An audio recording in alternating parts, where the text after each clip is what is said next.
அதிசயமாய் தாங்கும் தேவ பிரசன்னம் என்ன நடந்தால் எதிர்கொள்ளுவோம். ஒவ்வொரு நாளிலும் நம் தேவன் நம்முடன் சென்று நடத்துவாரே. பிதா குமாரன் பரிசுத்த ஆவியின் நாமத்தினாலே இந்த மே மாதம் 31ஆம் தேதியில் பெந்தகோஸ்து நாளை சபையானது கொண்டாடுகிற இந்த நேரத்தில் எல்லோரும் கண்களை மூடி எங்கே இருந்தாலும் சரி, குடும்பமாய் அல்லது நண்பர்களோடு உறவினர்களோடு நீங்கள் எங்கே இருந்து பார்த்து கொண்டிருந்தாலும் சரிதான், சபையானது இந்த பெந்தகோஸ்து நாளை கொண்டாடும் பொழுது இந்த வேளையில் நீங்களும் நானும் ஆழமாய் தியானிக்க வேண்டிய தேவனுடைய ஆவியானவரை பற்றி, அவர் எதற்காக கொடுக்கப்பட்டார், அவர் எப்படி செயல்படுகிறார், விசுவாசியுடைய வாழ்க்கையிலே அவர் தரப்பட்டதற்குடைய காரணம் என்ன, இயேசுடைய செயல்களையும் வார்த்தைகளையும் இவர்கள் பரப்புவதற்காக மாத்திரமல்ல, குமாரனுக்கு ஒப்பான சாயலை மாறும்படியாய், நம்முடைய குணாதிசயங்கள் மாறும்படியாய் நிச்சயமாகவே பரிசுத்த ஆவியானுடைய அபிஷேகமும் நிரப்புதலும் நமக்கு நிச்சயமாகவே தேவை. ஆகவே எல்லாரும் கண்களை மூடி நம்ம எங்கே இருந்தாலும் கரங்களை உயர்த்தி ஆண்டவரிடத்தில் சொல்லுவோம், ஆண்டவரே, இந்த நாளிலே நீர் என்னை உம்முடைய பரிசுத்த ஆவியினால் உம்முடைய அக்கினியினால் என்னை திரும்பவுமாய் நிரப்பும்.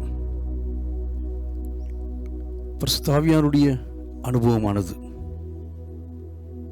நிரப்பப்படுதல் தொடர்ந்து நடக்கிற ஒரு காரியம்.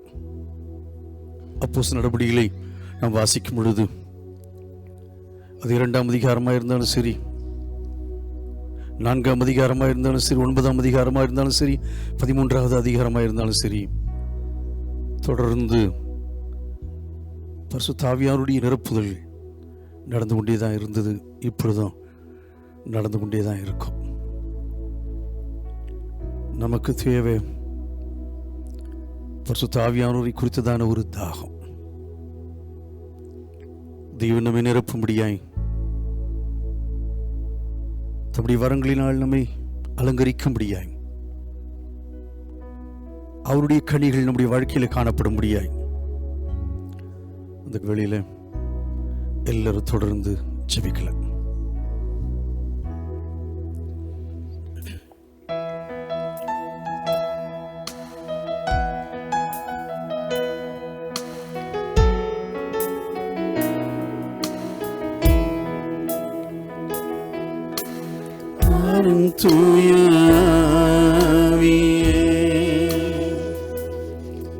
உம் பிரசன்னத்தை வாஞ்சிக்கின்றோம், உம் வல்லமையால் என்னை நிறைத்து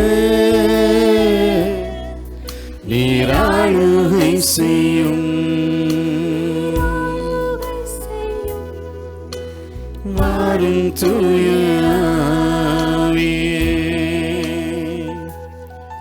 உம் பிரசன்னத்தை வாஞ்சிக்கிறோம்,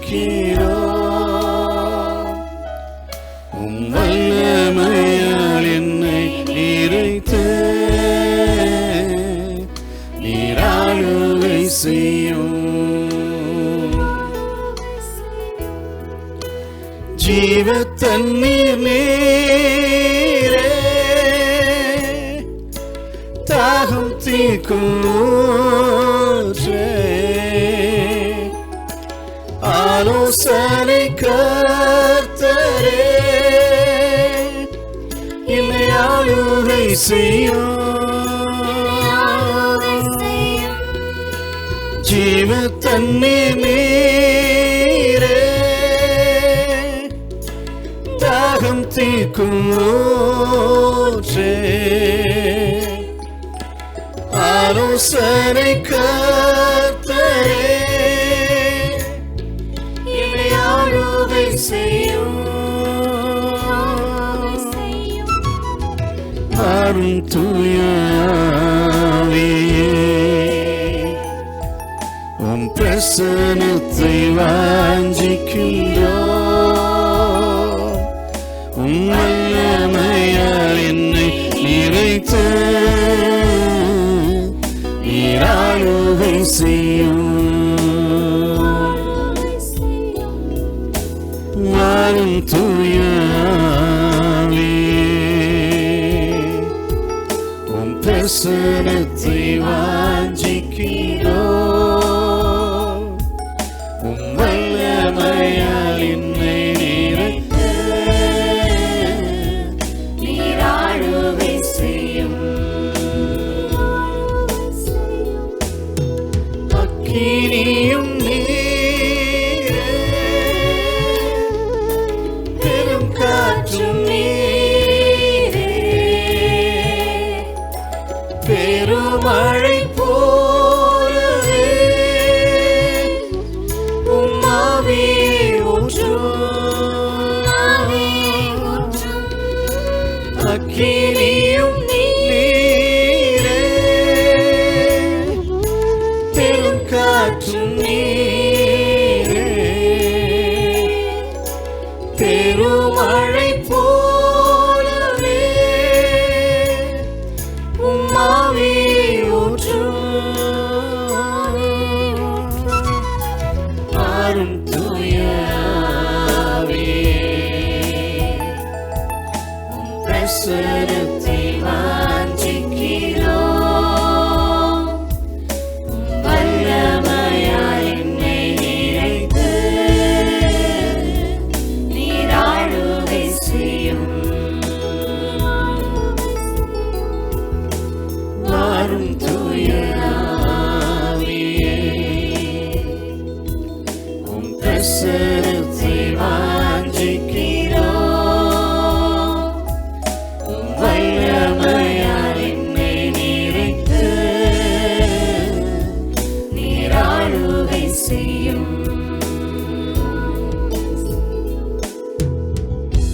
எல்லாரும் தொடர்ந்து ஆராதிக்கலாம். நம்ம இங்கே இருந்தாலும் சரிதான், விசுவாசிகளாக இருக்கிற ஒவ்வொரு மனிதனோடும் மனுஷியோடும் நித்தியமாய் இருக்கிற பரிசுத்த ஆவியானவர் இந்த வேளையிலையும் கூட நீங்கள் எங்கே இருந்தாலும் சரிதான், எந்த ஊரில் இருந்து நீங்களை பார்த்து கொண்டிருந்தாலும் சரிதான், எந்த தேசத்தில் இருந்தாலும் சரிதான், ஆவியாகிய தேவன் உங்களை தொட முடியும், உங்களோடு பேச முடியும், உங்களை உணர்த்த முடியும், உங்களை நடத்த முடியும். ஏனென்றால் அவர் தேவனாக இருக்கிறபடினாலே இந்த வேளையிலே அவர் வல்லமையான காரியங்களை, அவருடைய பிரசன்னத்தை, அவருடைய வல்லமையை நாம் நிச்சயமாகவே உணர முடியும். ஆகவே இந்த வேளையில் நம்ம எல்லாரும் ஜெபிக்கலாம். தேவ பிரசன்னமே எங்கள் மத்தியில் இறங்கி வா. தேவனுடைய மகிமை, அவருடைய பரிசுத்த இந்த ஸ்தலத்திலே மூடட்டும். நாம் பரிசுத்த ஆவியின் கூடாரங்களாய், ஆலயங்களாய் இருக்கிறோம். இந்த வேளையிலே ஆண்டவருடைய பிரசன்னமானது, அவருடைய மகிமையானது நம்மை இறங்கி வந்து, அவருடைய மேகமானது நம்மை மூடட்டும். தேவ பிரசன்னமே இறங்கியே வந்திடுதே. தேவ பிரசன்னமே இறங்கியே வந்திடுதே. தேவனின் மகிமை நம்மையெல்லாம் பரிசுத்த ஸ்தலத்தில் மூடுதே.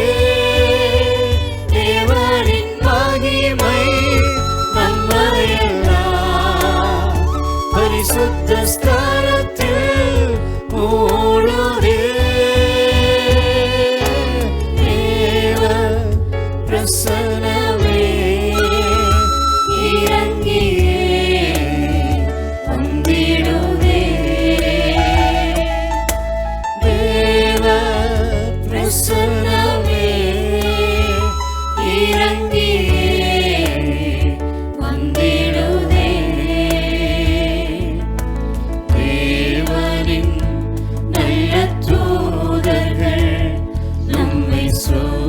சுற்றிலும் இங்கு நிற்கிறார். தேவனின் நல்ல தூதர்கள் நம்மை சுற்றிலும் இங்கு நிற்கிறார். தேவனின் மகிமை நம்மையெல்லாம் பரிசுத்த ஸ்தலத்தில் மூடுதே. தேவனின் மகிமை நம்மையெல்லாம் பரிசுத்த ஸ்தலத்தில் மூடுதே. தேவ பிரசன்னமே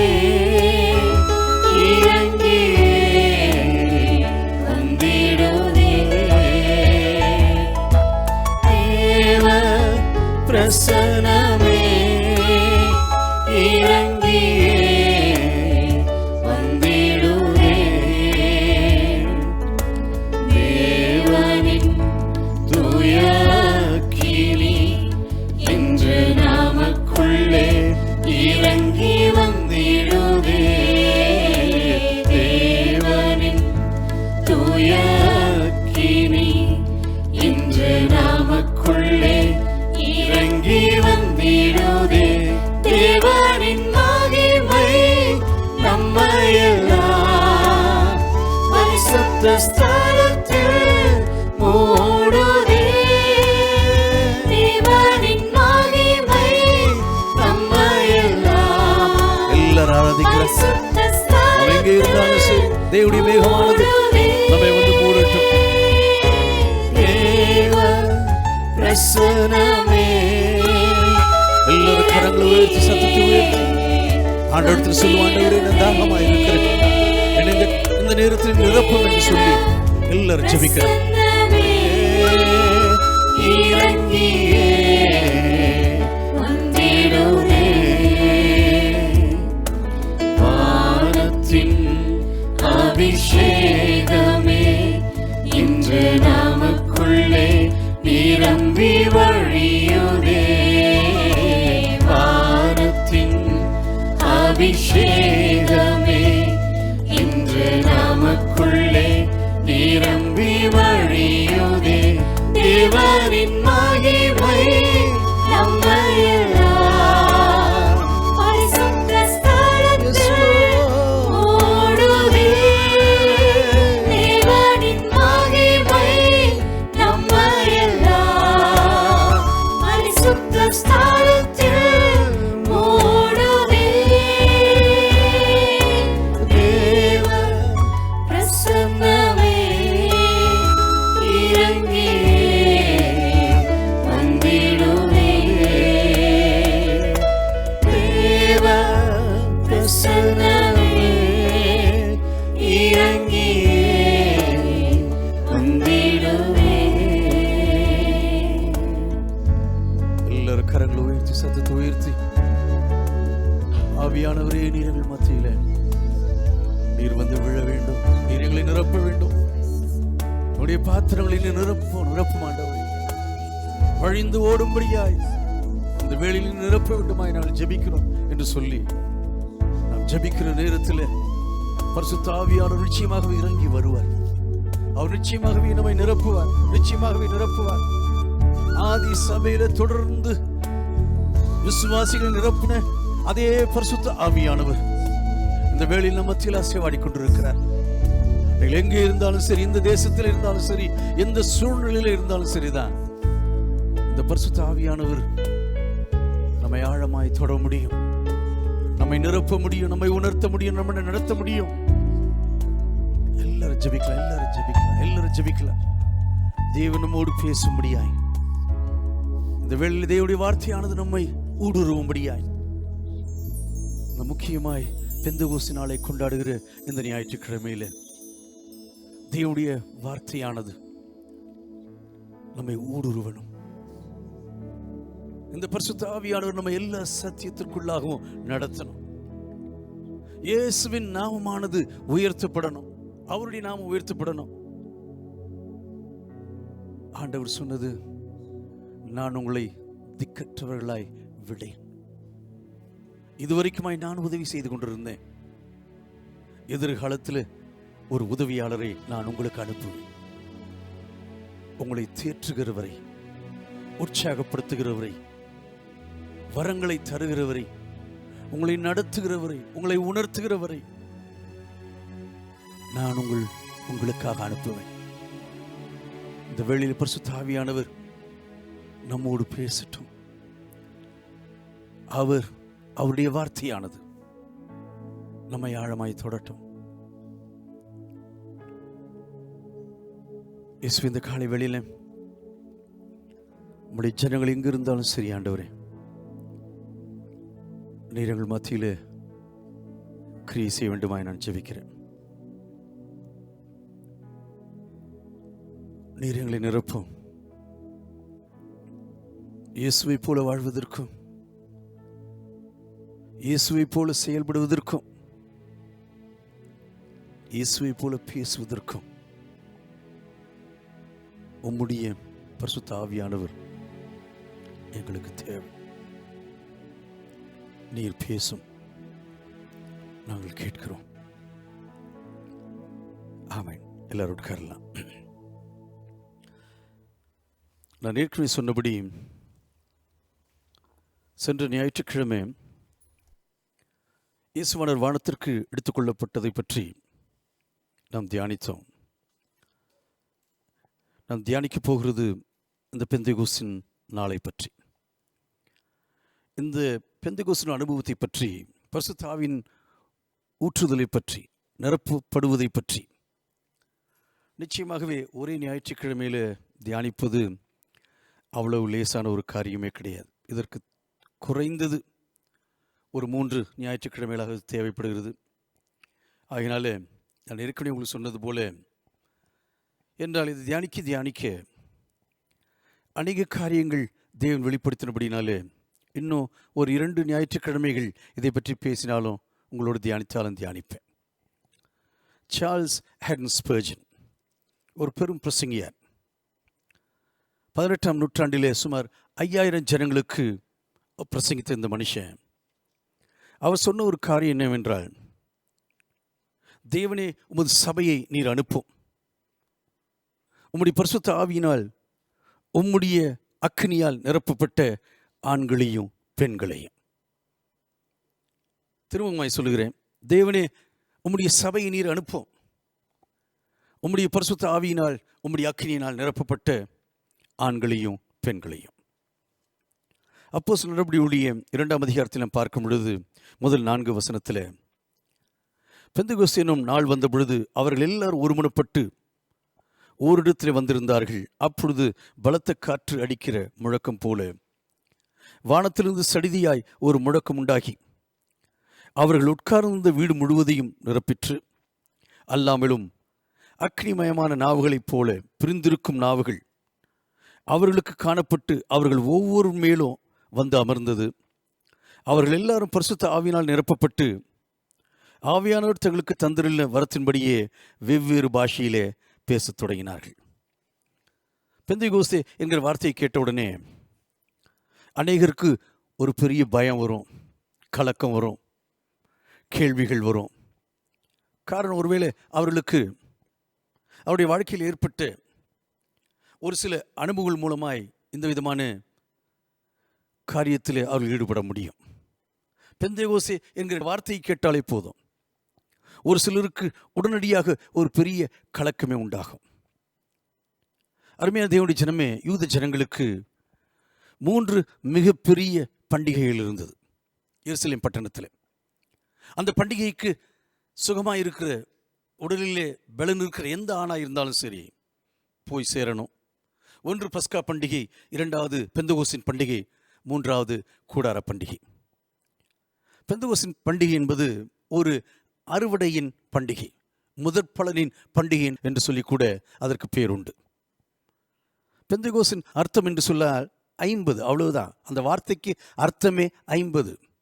பஸ்கா பண்டிகை கொண்டாடின பிற்பாடு, ஏப்ரல் மாதத்தில் பஸ்கா பண்டிகை கொண்டாடின பிற்பாடு, ஜூன் மாதத்தில் கொண்டாடப்பட்ட இந்த பெந்தெகோஸ்தின் நாள் 50 நாட்களுக்கு பிற்பாடு கொண்டாடப்பட்டது தான் இந்த பெந்தெகோஸ்தின் அந்த பண்டிகை. இந்த பஸ்கா பண்டிகை முடிந்த பிற்பாடு 50 நாட்கள் கழிந்த பிற்பாடு இஸ்ரவேல் ஜனங்கள் சாதாரணமாய் மோசேயின் காலத்தில் தேவனுடைய பர்வதமாக இருக்கிற சீனாய் மலைக்கு வந்தார்கள்.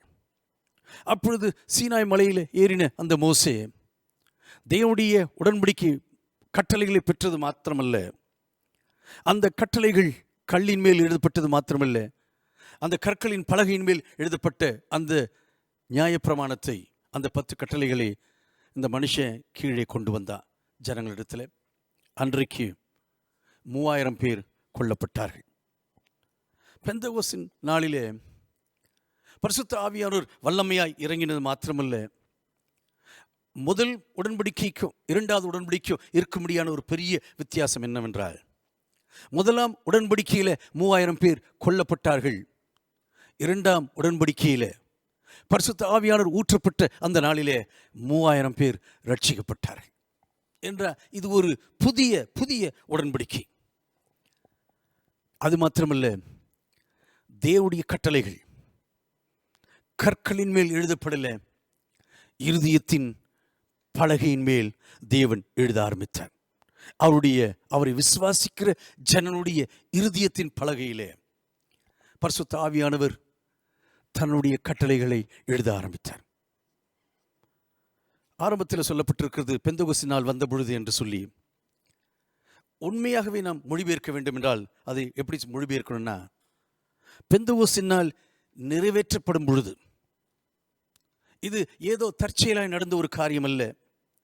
எல்லாரும் ஒரு இடத்திலே கூடியிருந்தார்கள். இயேசுவின் தாயாகிய மரியாள், அந்த மிக அற்புதமான இந்த சகோதரி, அந்த சகோதரியும் அங்கு இருந்தார்கள். இயேசுவோடு ஊழியம் செய்த மற்ற சகோதரிகளும் அங்கு இருக்கிறார்கள்.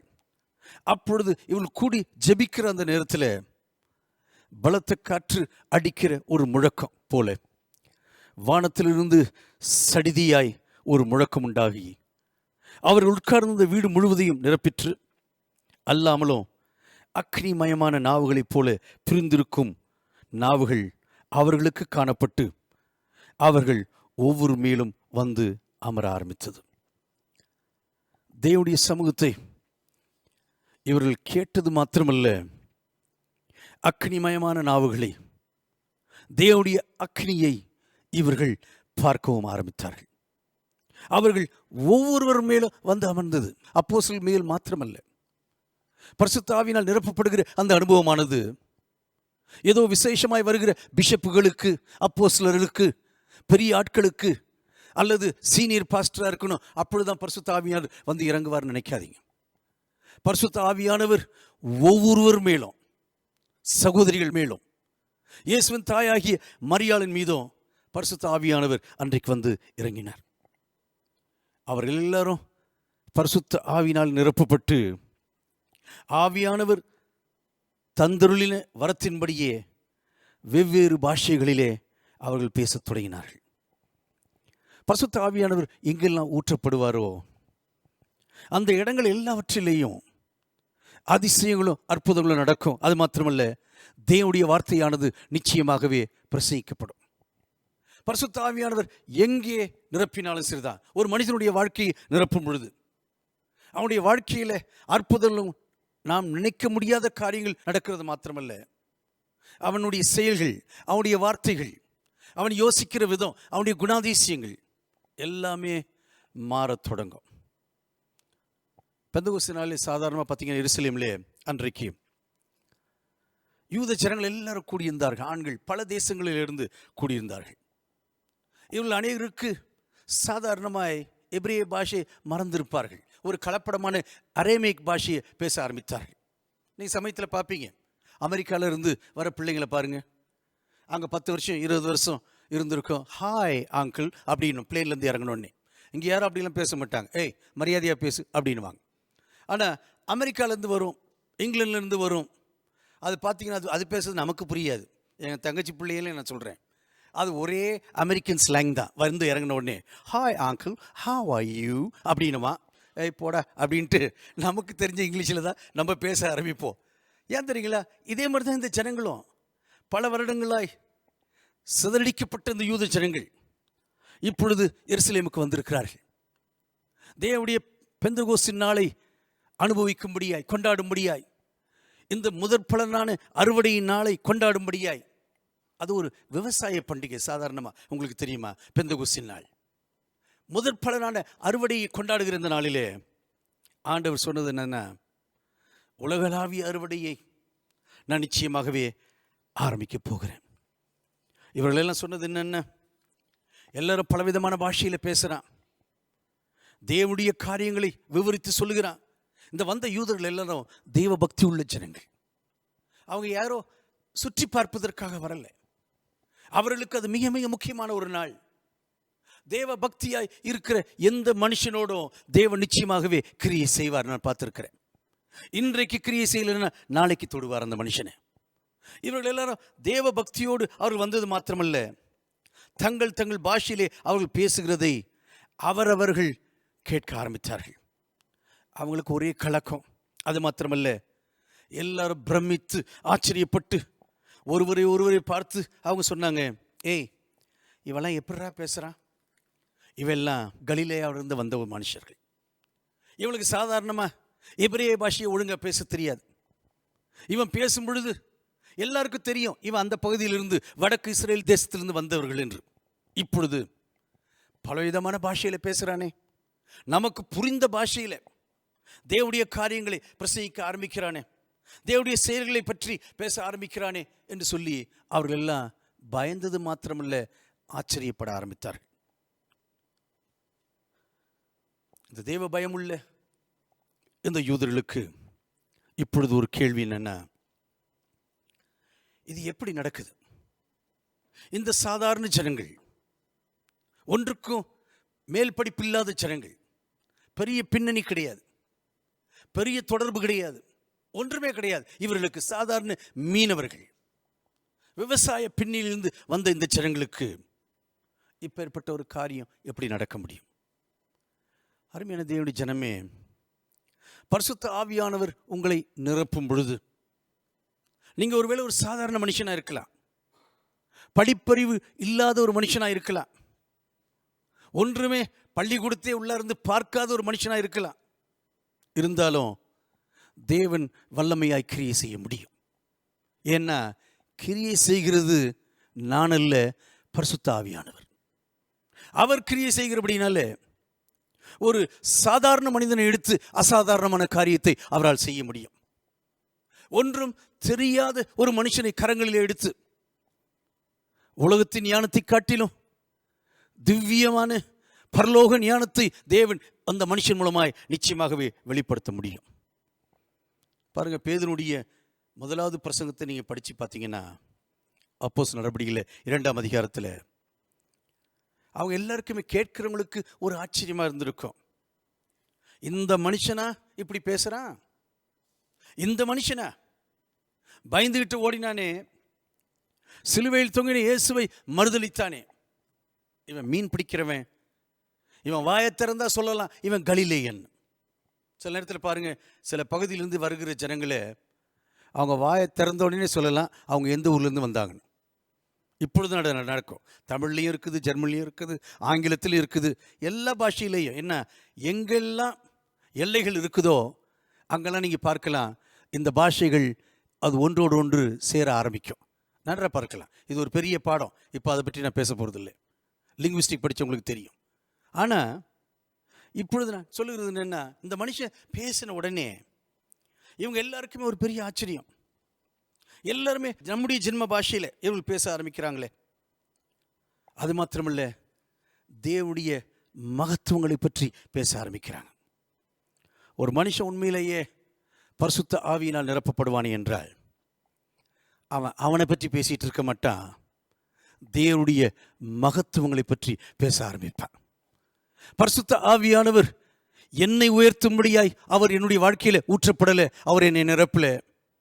இயேசுவை பற்றி பேசும்படியாய் தேவன் பரிசுத்த ஆவியினால் என்னை நிரப்பினார்.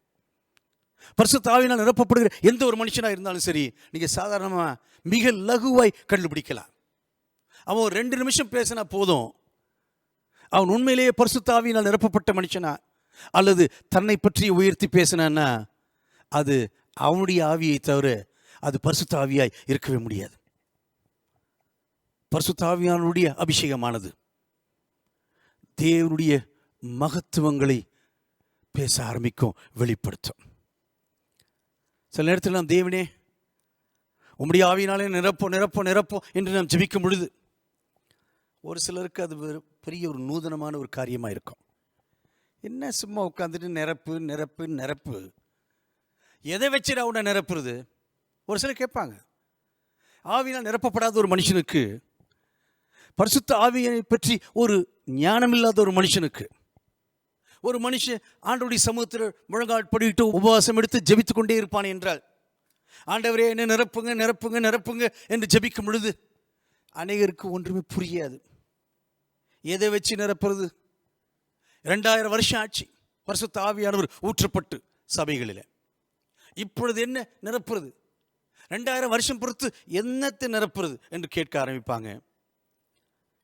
நான் நினைக்கிறேன், என்னை பொறுத்த வரைக்கும், உபதேசங்களை பொறுத்த வரைக்கும் நாமே தேவனுடைய வார்த்தையை ஆராய்ந்து பார்க்க தயாராக இருக்கணும்.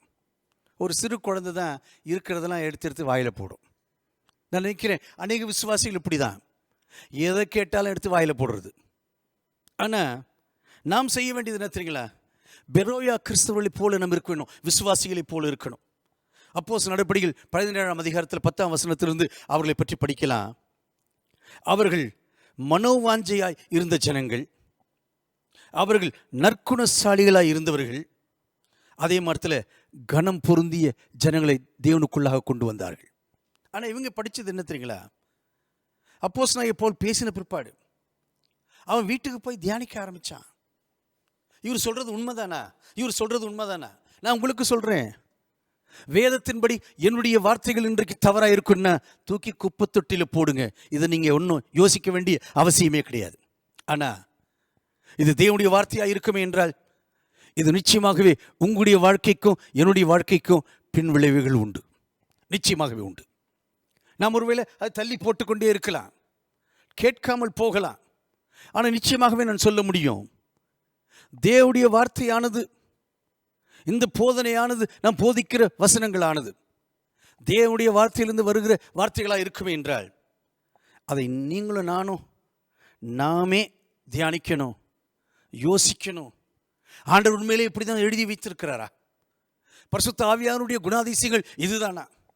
பரிசுத்த ஆவியானுடைய பிரசன்னமும் அவருடைய வல்லமையும் இதுதானா என்று சொல்லி நாம் தியானிக்கும் பொழுது தேவன் நிச்சயமாகவே அநேக ரகசியங்களை உங்களுக்கும் எனக்கும் நிச்சயமாக வெளிப்படுத்துவார். பெந்தகோஸ்தின் அனுபவம் என்ன தெரியுங்களா? சுவிசேஷத்தை உலகம் முழுவதும் பரப்புவதற்காக நம்முடைய வார்த்தைகளும் நம்முடைய செயல்களும் நம்முடைய குணாதிசயங்களையும் முற்றிலுமாய் மாற்றினால்தான் சுவிசேஷமானது உலகமெங்கும் பரப்பப்பட முடியும். நாம் யாரும் பெந்தகோஸ்தே நாள் என்று கேள்விப்படும் பொழுது பயப்படவும் தேவையில்லை, கலங்கவும் தேவையில்லை, பதற தேவையில்லை, பதுங்கவும் தேவையில்லை. ஏன்னா இது அறுவடையின் பண்டிகை. பரிசுத்த ஆவியாரை பற்றி சீஷர்களுக்கு இயேசுவானவருடைய வார்த்தை என்ன தெரியுங்களா?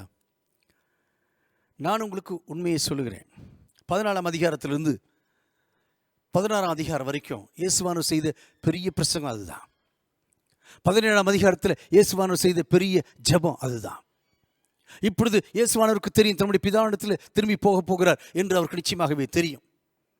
அவர் இப்பொழுது சொன்னது என்னன்னா, நான் உங்களுக்கு போகிறது பிரயோஜனமாக இருக்கும், நான் போகாதிருந்தால் தேற்றரவாளன் உங்களிடத்தில் வாரார், அவரை உங்களிடத்தில் நான் அனுப்புவேன். அவர் வந்து பாவத்தை குறித்தும் நீதியை குறித்தும் நியாய தீர்ப்பை குறித்தும் உலகத்தை கண்டித்து அவர் உணர்த்துவார்.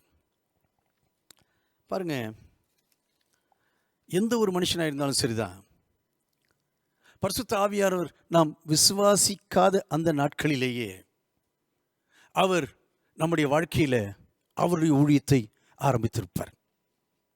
நாம் சில காரியங்களை செய்வோம், ஆனால் நமக்கு பல கேள்விகள் இருக்கும். இது உண்மையிலேயே தேவனிடத்தில் தான் வருதா? அநேக கேள்விகள் இருக்கும். நாம் செய்துவிட்டு மற்றவரிடத்தில் ஒருவேளை சொல்லாமல் இருப்போம்.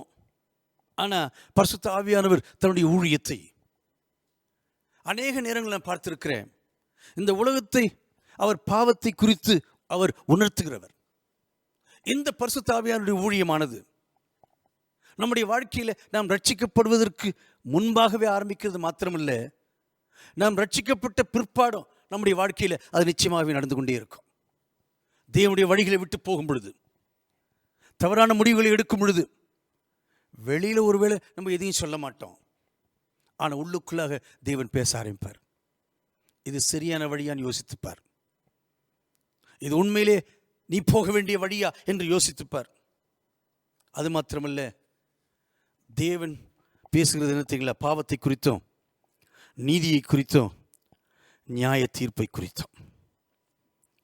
உலகத்தை கண்டித்து உணர்த்துகிறவர், காரியங்களை உங்களுக்கு அறிவிப்பவர், இயேசுவை மகிமைப்படுத்துகிறவர், எல்லா சத்தியத்திற்குள்ளாகவும் நடத்துகிறவர், இயேசுவை பற்றி சாட்சி கொடுக்கிறவர், துக்கப்படுத்தக்கூடியவர், அவரை துக்கப்படுத்த முடியும். அதே நேரத்தில் பரிசுத்த ஆவிக்கு விரோதமாய் நாம் சாட்சி சொல்ல முடியும். அனனியா சஃபீராவை போல பரிசுத்த ஆவியானவர் தேவனே. அப்போஸ்தலர் நடபடிகள் 5ஆம் அதிகாரம் 4ஆம் வசனத்தை படிச்சு பாருங்க. அவர் தேவன். அநேகர் நினைக்கிறது பரிசுத்த ஆவியானவர் ஏதோ ஒரு இந்த கரண்ட் மாதிரி, அவர் என்னென்ன ஒரு சக்தி. அநேகர் அப்படி தான் நினச்சிட்டு இருப்பாங்க. இப்படி கரண்ட் கையை வச்ச பாருங்க, ஷாக் அடிக்கும். பரிசுத்த ஆவியானவர் என்னென்ன, அவர் ஒரு கரண்ட் மாதிரி ஒரு சக்தி, வேற ஒன்றும் இல்லை. அவர் சக்தி இல்லைங்க, அவர் ஒரு நபர், ஆள் தத்துவம் உள்ள ஒரு நபர். அதனால தான் இயேசுவானவர் பரிசுத்த ஆவியானவர் பற்றி பேசும் பொழுது அதுன்னு அவர் பேசல, அவர் அவர் அவர் என்று பேசினார். அவர் உலகத்தை கண்டித்து உணர்த்துவார், அவர் காரியங்களை உங்களுக்கு அறிவிப்பார், அவர் இயேசுவை மகிமைப்படுத்துவார், அவர் எல்லா சத்தியத்திற்குள்ளாக நடத்துவார், அவர் இயேசுவை பற்றி சாட்சி கொடுப்பார். அவரை நீங்க துக்கப்படுத்த முடியும். பரிசுத்த ஆவிக்கு விரோதமாய் பொய் சொல்ல முடியும், அவருக்கு விரோதமாய் பொய் சொல்ல முடியும். அவர் தேவன் என்பதை உங்களால் மறுதலிக்க முடியும். அது இல்லை, அவர் திருத்துவம் என்று சொல்லும் பொழுது 3 விதமாய் காணப்படுகிற ஒரே தேவனுடைய வெளிப்பாடு. பிதாவாக இருக்கட்டும், குமாரனாக இருக்கட்டும், பரிசுத்த ஆவியானவராக இருக்கட்டும். திருத்துவத்தை பற்றி பேசுவதற்கு இப்போ நேரம் இல்லை, ஒருவேளை இன்னொரு ஞாயிற்றுக்கிழமையில் அதை பார்க்கலாம்.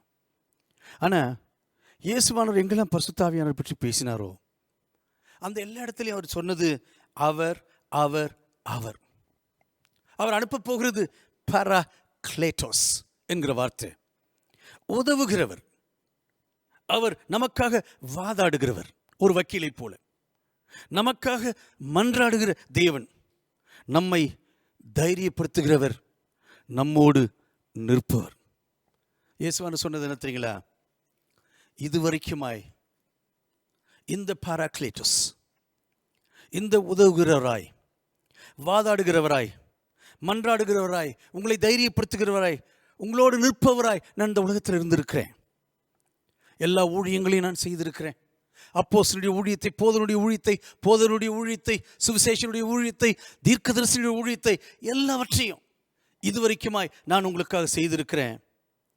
நான் போகிற அந்த இடத்துல என்னுடைய ஸ்தானத்தில் இந்த உதவியாளராக இருக்கிற இந்த பாராக்ளேட்டோஸ் உங்களோடு தங்க வேண்டும், நித்தியமாய் தங்க வேண்டும். பரிசுத்த ஆவியானவர் வருகிறது மாத்திரமல்ல, நமக்கு மேலேயும் நமக்கு அருகாமையிலேயும் நமக்குள்ளாகவும் இருக்கிற அந்த பரிசுத்த ஆவியானவர். நான் பரிசுத்த ஆவியானுடைய அபிஷேகத்தை குறித்தும் நிறைவை குறித்தும் தியானிக்கும் பொழுது நான் உங்களுக்கு ஒரு சிறிய செயலை காட்டி உங்களுக்கு அதை சொல்லலாம்னு நினைக்கிறேன்.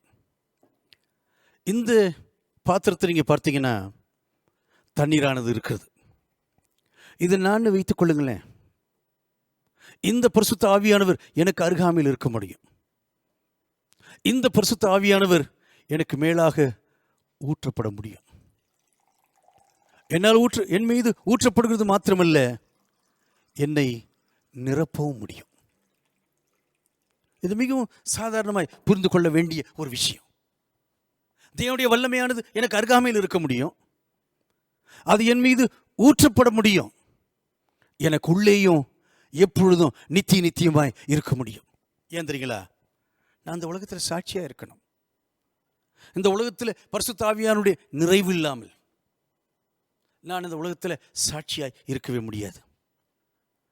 பரிசுத்த ஆவியானவர் நம்மை தொடர்ந்து நிரப்புவது மாத்திரமல்ல, நமக்குள்ளேயும் நமக்கு பக்கத்திலேயும் நமக்கு மேலேயும் இருக்கிற இந்த பரிசுத்த ஆவியானவர்,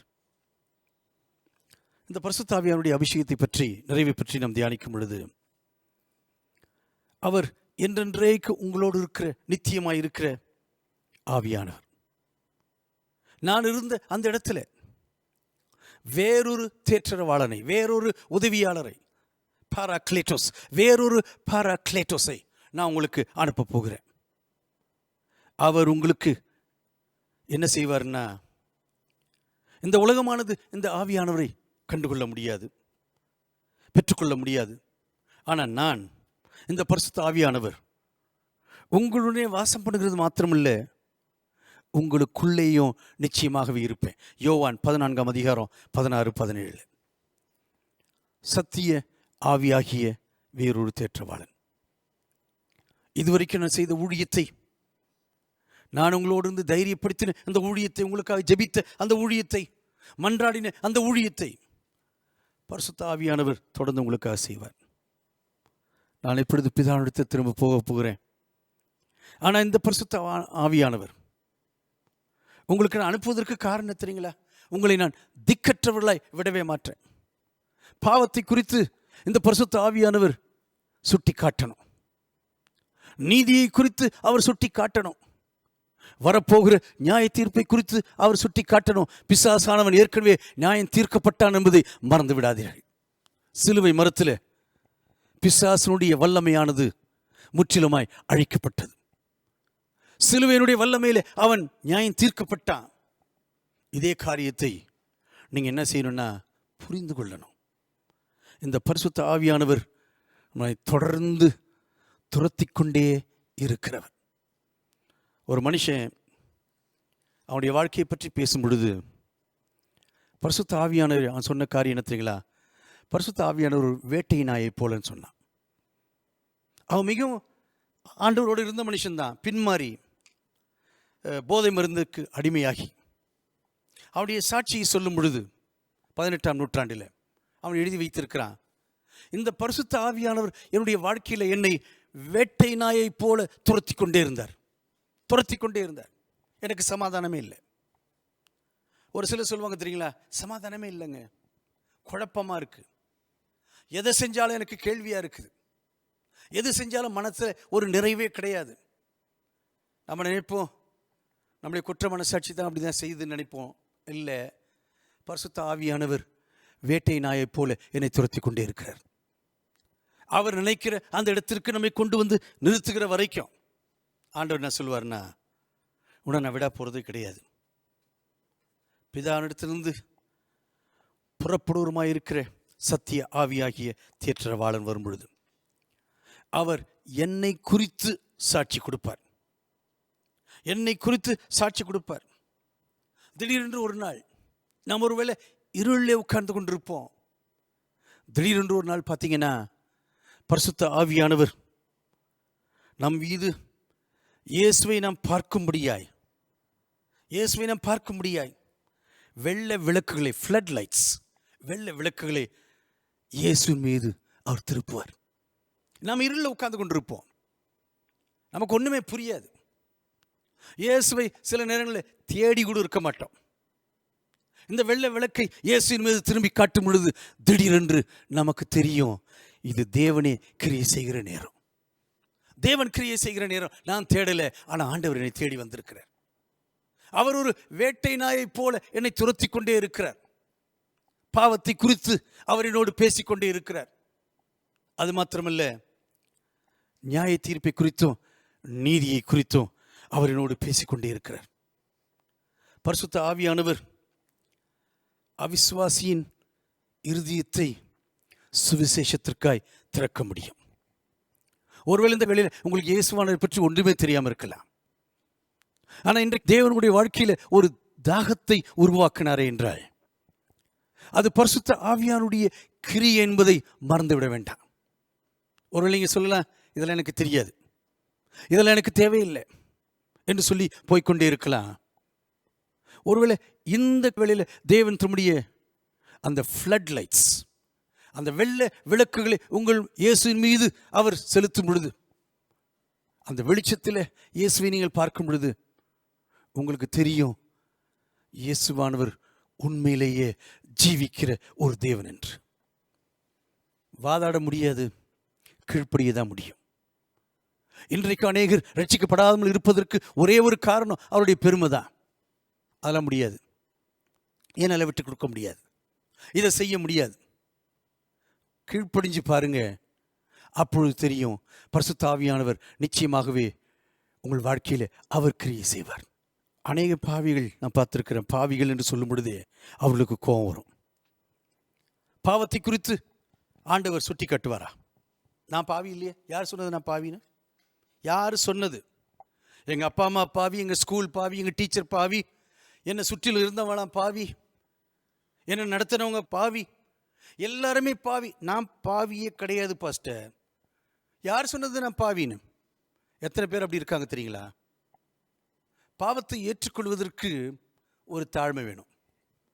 ஆண்டவர் சுட்டி காட்டும் பொழுது ஆண்டவரத்தில், ஆமாம் ஆண்டவரே அது அப்படி தான், நான் செஞ்சது தவறுன்னு அனைவரும் ஒத்துக்கொள்ளவே மாட்டான். அப்பா அம்மாவை சொல்லுவான், அண்ணன் தம்பியை சொல்லுவான், என் டீச்சர் என்னை ரொம்ப அடித்தாங்க அதனால தான் இப்படி ஆகிட்டேன் என்னவா, என் சுற்றில் இருக்கிற ஜனங்கள்லாம் சரியில்லை என்னவா, ஒழுங்காக எனக்கு சொல்லிக் கொடுக்கல என்னவா, அப்பா எனக்கு நிறையா பணம் கொடுத்துருந்தாருன்னா எப்படிலாம் ஆயிருப்பேனா அப்படின்னு சொல்லுவான். ஏதாவது ஒரு காரியத்தை சொல்லிக்கொண்டே இருப்பான். அவர்கள் ரட்சிப்பு தேவை என்பதை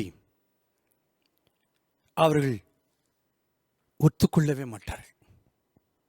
சொந்த நீதியினால் அவர்கள் ரட்சிக்கப்பட முடியாது என்பதையும் ஏற்றுக்கொள்ளவே மாட்டாங்க.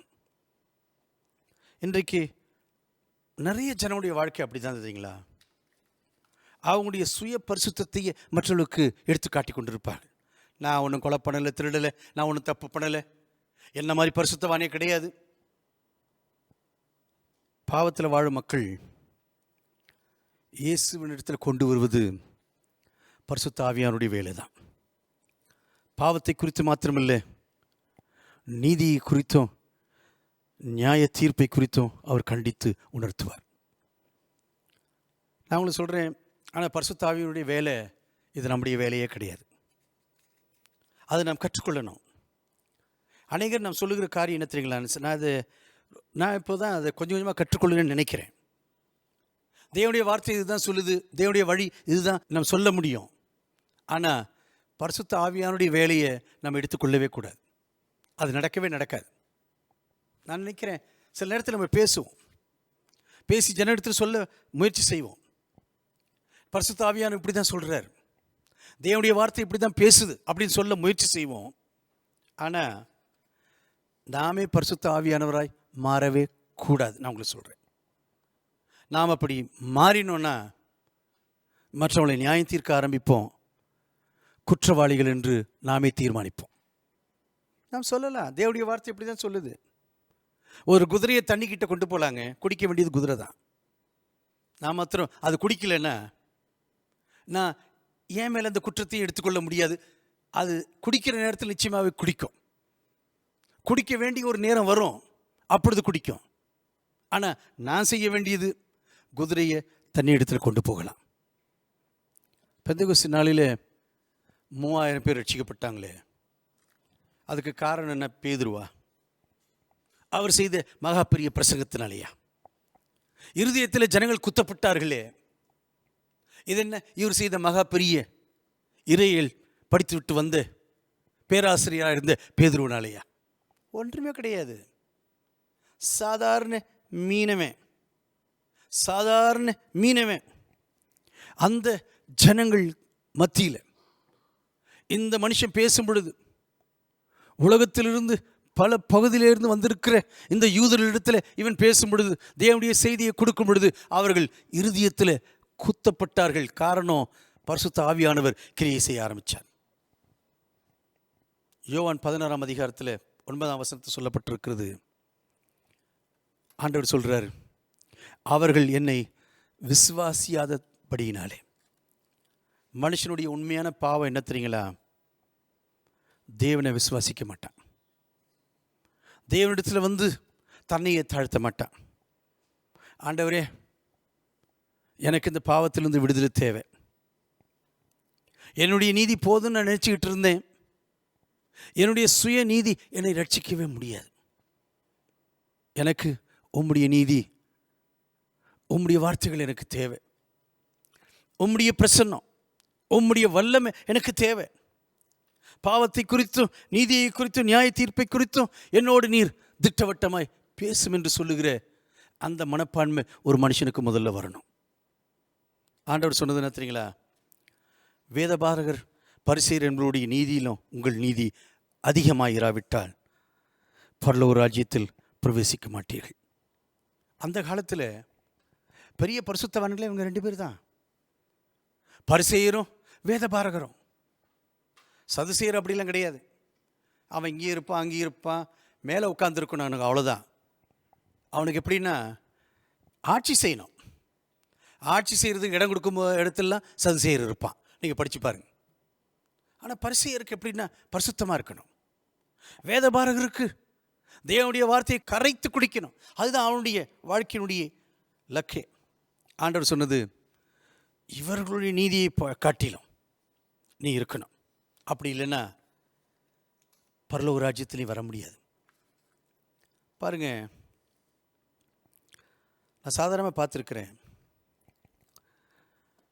பரிசுத்த ஆவியினால் நடத்தப்படுகிற ஒரு மனுஷனோ ஒரு மனுஷியோ, பரிசுத்த ஆவியினால் நடத்தப்படாத ஒரு மனுஷனோடு மனுஷியோடு இருப்பது இயலாத காரியம். நான் நிறைய பேருடைய வாழ்க்கையில் பார்த்துருக்கிறேன். திருமணத்தில் நிச்சயமாக சொல்ல முடியும், அவன் உண்மையிலே பரிசுத்த ஆவியினால் நிறந்தவனான் பார்க்கணும். பரிசுத்த ஆவியினால் நான் நிரப்பப்பட்டது மாத்திரமல்ல, பரிசுத்த ஆவியினால் நடத்தப்படுகிற ஒரு மனுஷனோ மனுஷியோ பரிசுத்த ஆவியினால் நடத்தப்படாத ஒரு மனுஷனோடு இருப்பதை விட ஒரு கொடூரமான காரியம் எதுவுமே கிடையாது. ஏன் தெரியுங்களா? நான் பார்க்கிற விதம், நான் எடுக்கிற முடிவுகள், நான் பேசுகிற விதம், நான் நடக்கிற விதம் எதுவுமே அந்த மனுஷனோட ஒத்துப்போகாது. ஒரு வீட்டுக்குள்ளேயே ஒரு பெரிய யுத்தம் நடக்கும். பரிசுத்த ஆவியானவர் நீதியை குறித்து கண்டித்து உணர்த்துவார். பரிசுத்த ஆவியானவர் சொல்லுவார், இது உன்னுடைய சுய நீதி, அது நாற்றமடிக்கிற கந்தை துணியை போல. நான் நுகர்வதற்கு அதுக்கு என் பக்கத்தில் கொண்டு வராத. நாற்றமடிக்கிற உன் கந்தையான சுயநீதியை என் பக்கம் கொண்டு வராது. பாருங்க, நம்முடைய நீதியும் தேவனுடைய நீதியும், நாம் எவ்வளவுதான் பெரிய நீதிமானாக இருந்தாலும் சரிதான், தேவனுக்கு அருகாமையில் வரவே முடியாது. அப்போஸ்தலனாகிய பவுல் தன் வாழ்க்கையில் கடைசியில் சொன்னாரே, பிரதான பாவி. முதல்ல சொன்னார், அப்போஸ்தலர் நான் தான் கடைசி. அடுத்தது சொன்னார், தேவ ஜனங்களில் நான் தான் கடைசி. கடைசியில் ஆண்டவரிடத்தில் போகிறதுக்கு முன்பாக அவர் சொன்ன காரியம் என்னை மிகவும் அசைக்கிற ஒரு காரியம். பிரதான பாவி. ஏன் தெரியுங்களா? அந்த மனுஷனுக்கு தெரியும், ஏன் நீதி எல்லாம் ஆண்டவருக்கு முன்பாக நிற்கவே முடியாது. வேத பாரகர் பரிசேயர் என்பவருடைய நீதியிலும் உங்கள் நீதி அதிகமாக இருக்கணும்.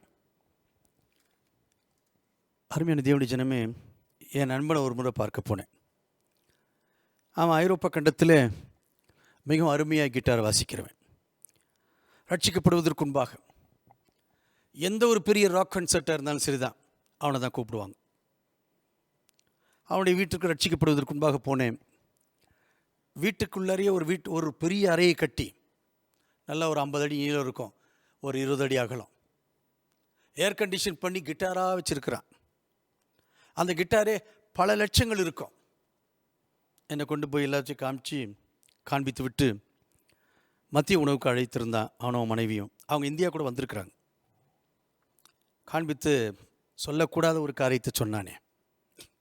என்னன்னா, டேய் நீ ஒரு கிட்டார் எடுத்து கொஞ்ச நேரம் வாசிக்கிறியா என் கூட அப்படின்னா. நான் நினச்சேன், இப்போ நம்ம இவன் கூட வாசி நம்ம பேரை கெடுத்துக்கூடாது. ஏன் தெரியுங்களா, அவன் வாசிக்கிற விதம் வேறு, நம்ம வாசிக்கிற விதம் வேறு. அன்றைக்கு எனக்கு உண்மையிலே மனசில் உதித்தது இதுதான். நம்முடைய நீதியை வச்சுக்கிட்டு ஆண்டவர்கிட்ட வாசிக்கவே முடியாது. ஏன் தெரியுங்களா, அவர் சொல்லுவார், கிட்டார் கொஞ்சம் ஓரமாக வை, என்னை கெடுக்காது அப்படின்வார். நான் அப்படி தான் யோசித்தேன். அவன் வீட்டில் அவன் சொன்னா, கொஞ்சம் வாசிக்கிறியா என் கூட, சும்மா உட்காந்து வாசிக்கலாமா அப்படின்னு கேட்டான். நான் சொன்னேன், ஏய் பேசாமல் வை அப்படின்னு. கிட்டாரு கதவு பூட்டிட்டு வர வரைக்கும் நான் சமாதானமாகவே இல்லை.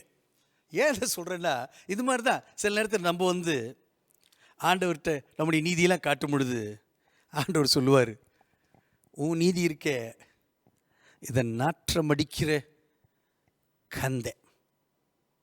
ஒன்றும் உண்மையான மொழிபெயர்ப்பை சொல்லக்கூடாதுன்னு நினைக்கிறேன். நான் சொன்னேன்னா உங்களுக்கு ரொம்ப ஆச்சரியமாக இருக்கும். விசுவாசத்தினாலே ஆண்டவர் என்ன செய்கிறாங்களே செய்கிறாரு, நமக்கு கணக்கிடப்பட்ட தேவனுடைய நீதி. நாம் நீதிமான்கள் இல்லை, ஆனால் அவரை விசுவாசித்தபடினாலே, அந்த விசுவாசத்தினாலே நம்முடைய வாழ்க்கையில் கணக்கிடப்பட்ட தேவனுடைய நீதியாய் நாம் மாறுகிறோம். இயேசுவானவர் சிலுவையில் மரணத்தையும் பாவ நிவாரண பலியும் ஏற்றுக்கொண்ட பிற்பாடு பிதாவாகி தேவன் அவரை பார்த்து சொன்னது, உன்னுடைய நீதியை நான் ஏற்றுக்கொள்ள முடியும். உன்னை விசுவாசிக்கிறவர்களுக்கு நீ கணக்கிடப்படுகிற அந்த நீதி இருக்குதே, இம்ப்யூட்டட் ரைச்சியஸ்னஸ். இம்ப்யூட்டட், அது எப்படி மொழிபெயர்ப்பது என்று நானும் யோசித்து கொண்டே இருந்தேன். இதுக்கு மேலே எனக்கு தெரியல. எனக்கு கிடையாது, எனக்கு நான் காலி, என்னிடத்தில் எந்த நீதியும் கிடையாது. ஆனால் இயேசுவானவர் சொல்லுவார், என்னுடைய நீதியை அவனுடைய கணக்குக்குள்ளாக நான் போகிறேன். என்னுடைய கணக்கில் ஒன்றுமே கிடையாது, நீதியே கிடையாது.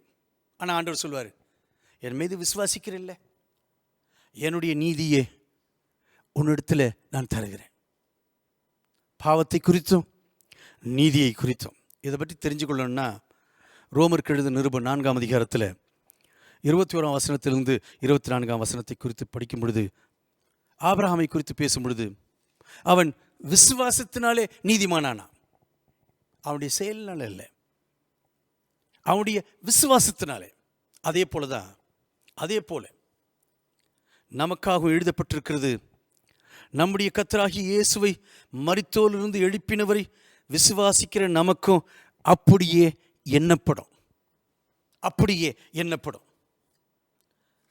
பிதாவாகிய தேவனால் ஏற்றுக்கொள்ளப்படுவது மாத்திரமல்ல, இயேசுடைய நீதி நம்முடைய கணக்கில் தரப்படும். அப்போஸ்தலனாகிய பவுல் சொன்னார் தெரியுங்களா, என்னுடைய நீதியும் கிடையாது, பின்னணியும் கிடையாது, பதவியும் கிடையாது, கிறிஸ்துவை பற்றும் விசுவாசத்தினால் வருகிறதும் விசுவாசம் மூலமாய் தேவனால் உண்டாயிருக்கிறதுமான நீதியை உடையவனாய் இருந்து கிறிஸ்துவுக்குள் இருக்கிறேன் என்று காணப்படும் பிடிக்கும். இந்த மனுஷனுக்கு இதுதான் ஆசையே. இதுதான் என்னுடைய நீதி இல்லை, கிறிஸ்துவின் நீதி என்னில் காணப்படணும். என்ன, என்னுடைய நீதி அவருக்கு முன்பாக நிற்க முடியாது. ஆகையினால தான் எனக்கு லாபமாக எவைகளோ, எதெல்லாம் லாபமாக இருந்ததோ அவைகளை கிறிஸ்துவுக்கு நஷ்டம் என்று எண்ணினேன். என்னுடைய பின்னணி, என்னுடைய படிப்பு, என்னுடைய பயிற்சி, என்னுடைய எல்லா காரியங்களும் மேன்மை பாராட்டுவதற்கு ஒன்றுமில்லை, எல்லாமே ஆண்டவர் தான். பரிசுத்த ஆவியானவர் நியாய தீர்ப்பை குறித்து பேசுவார். பிசாசானவன் ஏற்கனவே நியாயம் தீர்க்கப்பட்டவன். சிலுவை மரணத்தில் அவன் செய்த எந்த ஒரு காரியமாக இருந்தாலும் சரி, அதற்கு ஒரு நியாய தீர்ப்பு கொடுக்கப்பட்டது. பாவ நிவாரணம் இல்லாத ஜனங்களுக்காக, மரண பயத்தில் வாழ்ந்த ஜனங்களுக்காக, பாவத்தை கண்டு அதிர்ந்து கொண்டிருந்த இந்த ஜனங்களுக்காய் தேவன் ஒரு நியாய தீர்ப்பை கொடுத்தார். பிசாசை கண்டு நீ இனிமேல் பயப்பட வேண்டிய அவசியமே கிடையாது. ஆண்டவர் சொன்னது, மனிதன் ஒரு தரம் மரிப்பதும் பின்பு நியாய தீர்ப்படைவதும் அவனுக்கு நியமிக்கப்பட்டிருக்குது. அவனுக்கு நியமிக்கப்பட்டிருக்குது. அவர் வரும் பொழுது அவர் இந்த உலகத்தை கண்டித்து உணர்த்துவார். இந்த தண்ணீரை நான் காண்பித்தேனே, இந்த பரிசுத்த ஆவியானவர் நமக்கு பக்கத்திலே இருக்க முடியும், நமக்குள்ளாக ஊற்றப்பட முடியும், நம்மை நிரப்பப்பட முடியும், நிரப்பிக்கொண்டே இருக்க முடியும். வாழ்நாள் முழுவதும் நம்மை நிரப்பிக்கொண்டே இருக்க முடியும். நான் பிதாவை வேண்டிக் கொள்ளுவேன், உங்களுடனே கூட இருக்கும்படிக்கு சத்திய ஆவியாகிய வேறொரு தேற்றவாளனை அவர் நிச்சயமாய் அனுப்புவார். பரிசுத்த ஆவியானவர் எப்பொழுதும் நம்மோடு இருக்கிறார். அருமையான தேவனுடைய ஜனமே, எப்பொழுதும் நம்மோடு இருக்கிறார். பழைய ஏற்பாட்டில் பார்த்தீங்கன்னா, நியாயாதிபதிகள், தீர்க்கதரிசிகள், ராஜாக்கள், ஆசாரியர்கள், தேவனால் பிரத்யேகமாய் தெரிந்து கொள்ளப்பட்டவர்கள் மட்டும்தான் பரிசுத்த ஆவியானவர் அவர் மீது ஊற்றப்பட்டார். பழைய ஏற்பாட்டில் அப்படிதான். ஆனால் தேவனுடைய கிரியைகளை செய்து முடிப்பதற்காக, ஆனால் ஆண்டவர் சொன்னது, மாம்சமான யாவர் மீதும் என் ஆவியை நான் ஊற்றுவேன். சபையின் ஆரம்பத்திலேயே என்னுடைய விசுவாசிகளை நான் அவர்களை அக்னியினாலும் பரிசுத்த ஆவியினாலும் அபிஷேகம் செய்வேன். ஆனால் இப்படியாக இருந்த இந்த ஜனனுடைய வாழ்க்கையில், பழைய ஏற்பாட்டின் ஜனங்கள் ராஜாக்களுக்கு மாத்திரமல்ல, நியாயாதிபதிகளுக்கு மாத்திரமல்ல, தீர்க்கதரிசிகளுக்கு மாத்திரமல்ல, ஆசாரிகளுக்கு மாத்திரமல்ல, ஆண்டவர் சொன்னது, எல்லாவற்றையும் நான் மாற்றப் போகிறேன். சபையின் ஆரம்பத்திலேயே விசுவாசிகள் ஆணாயிருந்தாலும் சரி, பெண்ணாயிருந்தாலும் சரி, யூதனாயிருந்தாலும் சரி, புறஜாதியாயிருந்தாலும் சரி, எனக்கு முன்பாக எல்லாருமே சமம்தான். எல்லாரும் சமம். அப்போஸ்தலனுக்கும் விசுவாசிக்கும் வித்தியாசம் இருக்காது. அப்போஸ்தலனாக இருக்கிறபடினாலே அவர்கள் மீது ஒரு பிரத்யேகமான அபிஷேகம் கிடையாது. யாவர் மீதும் நான் ஊற்றப் போகிறேன். 120 பேர் கூடியிருக்கிறீங்க. நான் என்ன செய்ய போகிறேன்னா, தண்ணீரில் எப்படி மூழ்கி எழுந்தீர்களோ அதே போல பரிசுத்த ஆவிக்குள்ளாக உங்களை நான் அமிழ்த்த போகிறேன், முக்கி எடுக்க போகிறேன். நல்ல தமிழில் சொல்லணும்னா, பரிசுத்த ஆவியிலையும் அக்கினியிலையும் உங்களை முக்கி எடுக்க போகிறேன். பப்டிட்ஸோ என்கிற வார்த்தைக்கு வேறு அர்த்தமே கிடையாது. நான் உங்களுக்கு சொல்கிறேன், நீங்கள் யார் எவ்வளவு வேணால் விவாதித்து பாருங்கள். ஞானஸ்நானத்தில் பப்டிட்ஸோ என்று சொல்லும் பொழுது மூழ்குதல் தான், முக்கி எடுக்கிறது தான். அது இந்த வார்த்தையுடைய அர்த்தமே இதுதான். எப்படியாவது நான் தண்ணீரில் ஞானஸ்நானம் எடுக்கும் பொழுது இந்த தண்ணீரானது என்னை சுற்றிலும் இருக்கிறதோ, நான் எப்படி மூழ்கடிக்கப்படுகிறேனோ, எப்படி முக்கி எடுக்கப்படுகிறேனோ, அதே போல் ஆண்டவர் சொன்னது, பரிசுத்த ஆவியினாலே அக்னியினாலே உன்னை நான் முக்கி எடுப்பேன். பரிசுத்த ஆவியின் பற்றி அப்போஸ்தலனாகிய பவுல் எழுதும் பொழுது அவர் சொன்ன ஒரு காரியம், ஒரே ஆவியினாலே ஒரே சரீரத்துக்குள்ளாக ஞானஸ்நானம் பண்ணப்பட்டு எல்லாரும் ஒரே ஆவிக்குள்ளாக தாகம் தீர்க்கப்பட்டோம். இயேசுவானவர் சொன்னார் தெரியுங்களா, யோவான் 7ஆம் அதிகாரத்தில் பண்டிகை நடக்குது. கடைசி நாள், பிரதான நாளில் இயேசு நின்று சத்தமிட்டு, ஒருவன் தாகமாயிருந்தால், அவர் சொன்னது எல்லாம் திரும்பி பார்த்துருப்பான். இவன் யாரா? இவன் யாரு? இயேசுவானவர் ஆலயத்தில் இருக்கிறார், சிலுவைக்கு இன்னும் போகல. ஒருவன் தாகமாயிருந்தால் என்னிடத்தில் வந்து பானம் பண்ண கடவன். ஒருவன் தாகமாயிருந்தால் என்னிடத்தில் வரணும். பரிசுத்த ஆவியானவருடைய நிறைவு உனக்கு வேணும்னா நீ என்னிடத்தில் வா, என்னிடத்தில் வா. வேத வாக்கியம் சொல்லுகிறபடி, என்னிடத்தில் விசுவாசிக்கிறவன் எவனோ அவன் உள்ளத்திலிருந்து ஜீவ தண்ணீருள்ள நதிகள் ஓடும் என்றார். தம்மை விசுவாசிக்கிறவர்கள் அடைய போகிற ஆவியை குறித்து இப்படி சொன்னார். இயேசு இன்னும் மகிமைப்படாதிருந்தபடியினால் பரிசுத்த ஆவி இன்னும் அருளப்படலை. 7ஆம் அதிகாரத்திலே இயேசுவானவர் பேச ஆரம்பித்தார். ஒரு உண்மையான ஒரு விசுவாசி தேவனை பின்பற்றுகிற ஒரு விசுவாசி அழைக்கப்படுவது எதுக்கு தெரியுங்களா? மற்றவர்களுக்கு ஆசீர்வாதமாய் இருக்கும்படியாகத்தான். சொஸ்தமான ஒரு விசுவாசி மற்றவளை சொஸ்தமாக்கணும். ஆசீர்வதிக்கப்பட்ட ஒரு விசுவாசி மற்றவளை ஆசீர்வதிக்கணும். தேற்றப்பட்ட ஒரு விசுவாசி மற்றவளை தேற்றணும். எச்சரிக்கப்பட்ட ஒரு விசுவாசி மற்றவளை எச்சரிக்கணும். உற்சாகப்படுத்தப்பட்ட ஒரு விசுவாசி மற்றவளை உற்சாகப்படுத்தணும். சொஸ்தமாக்கப்பட்ட ஒரு விசுவாசி மற்றவளை சொஸ்தமாக்கணும். இதற்காகத்தான் பரிசுத்த ஆவியானுடைய நிறைவு. இந்த வேளையை நான் உங்களுக்கு திரும்ப திரும்ப சொல்றேன். அருமையான தேவனுடைய ஜனமே, பரிசுத்த ஆவியான உங்களிடத்தில் வரும் பொழுது நீங்கள் பலனடைந்து எருசலேமிலும் யூதேயா முழுவதிலும் சமாரியாவிலும் பூமியின் கடைசி பரியந்தமும் எனக்கு சாட்சிகளாக இருப்பீர்கள். முதலாவது நீங்கள் பலனடையணும். பரிசுத்த ஆவியான உங்கள் மீது வரும் பொழுது நம்மோடு நித்தியமாக இருக்கிற இந்த பரிசுத்த ஆவியானவர் நமக்குள்ளாக இருப்பது மாத்திரமல்ல, நமக்கு அருகாமையில் இருப்பது மாத்திரமல்ல, நம் மீதும் ஊற்றப்படணும். தேவனுக்காக வாழும் பொழுது இந்த வார்த்தை இருக்கிறது விட்னஸ், அதாவது சாட்சி. சாட்சி என்று சொல்லும் பொழுது மெட்டீரியல்ஸ், அதாவது இரத்த சாட்சிங்கிற வார்த்தையும் அதில் அடங்கி இருக்கிறது. நாம் அதை எப்படி பார்க்கணும்னா, வசனத்தை தேவனுக்காக வாழ்ந்து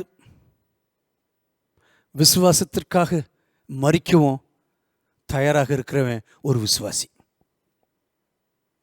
நான் திரும்பவுமாய் சொல்லுகிறேன், தேவனுக்காக வாழ்ந்து தன்னுடைய விசுவாசத்திற்காய் மரிக்கவும் தயாராக இருக்கிறானே அவன்தான் விசுவாசி. மட்டீரியல்ஸ் சாட்சியும் அதே வார்த்தை தான், இரத்த சாட்சியும் அதே வார்த்தை தான்.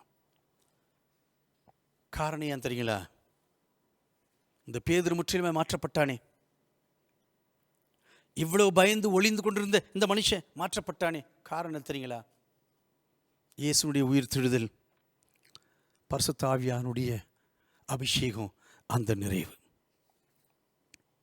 பரிசுத்த ஆவியானவர் திரும்ப திரும்ப சபை சரித்திரத்தில், அப்போஸ்தலர் நடபடிகளுடைய 2ஆம் அதிகாரத்தில், 4ஆம் அதிகாரத்தில், 9ஆம் அதிகாரத்தில், 13ஆம் அதிகாரத்தில் திரும்ப விசுவாசிகள் நிரப்பப்படுவதை உங்களால் வாசிக்க முடியும். அது ஏதோ ஒரு தடவை நடந்து நின்று போகலை.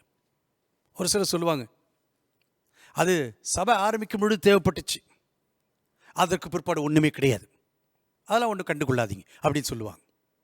ஆனால் வேதாமத்தை தியானித்து பாருங்க, இந்த சபை சொல்கிறது அந்த சபை சொல்கிறதெல்லாம் நம்பாதீங்க.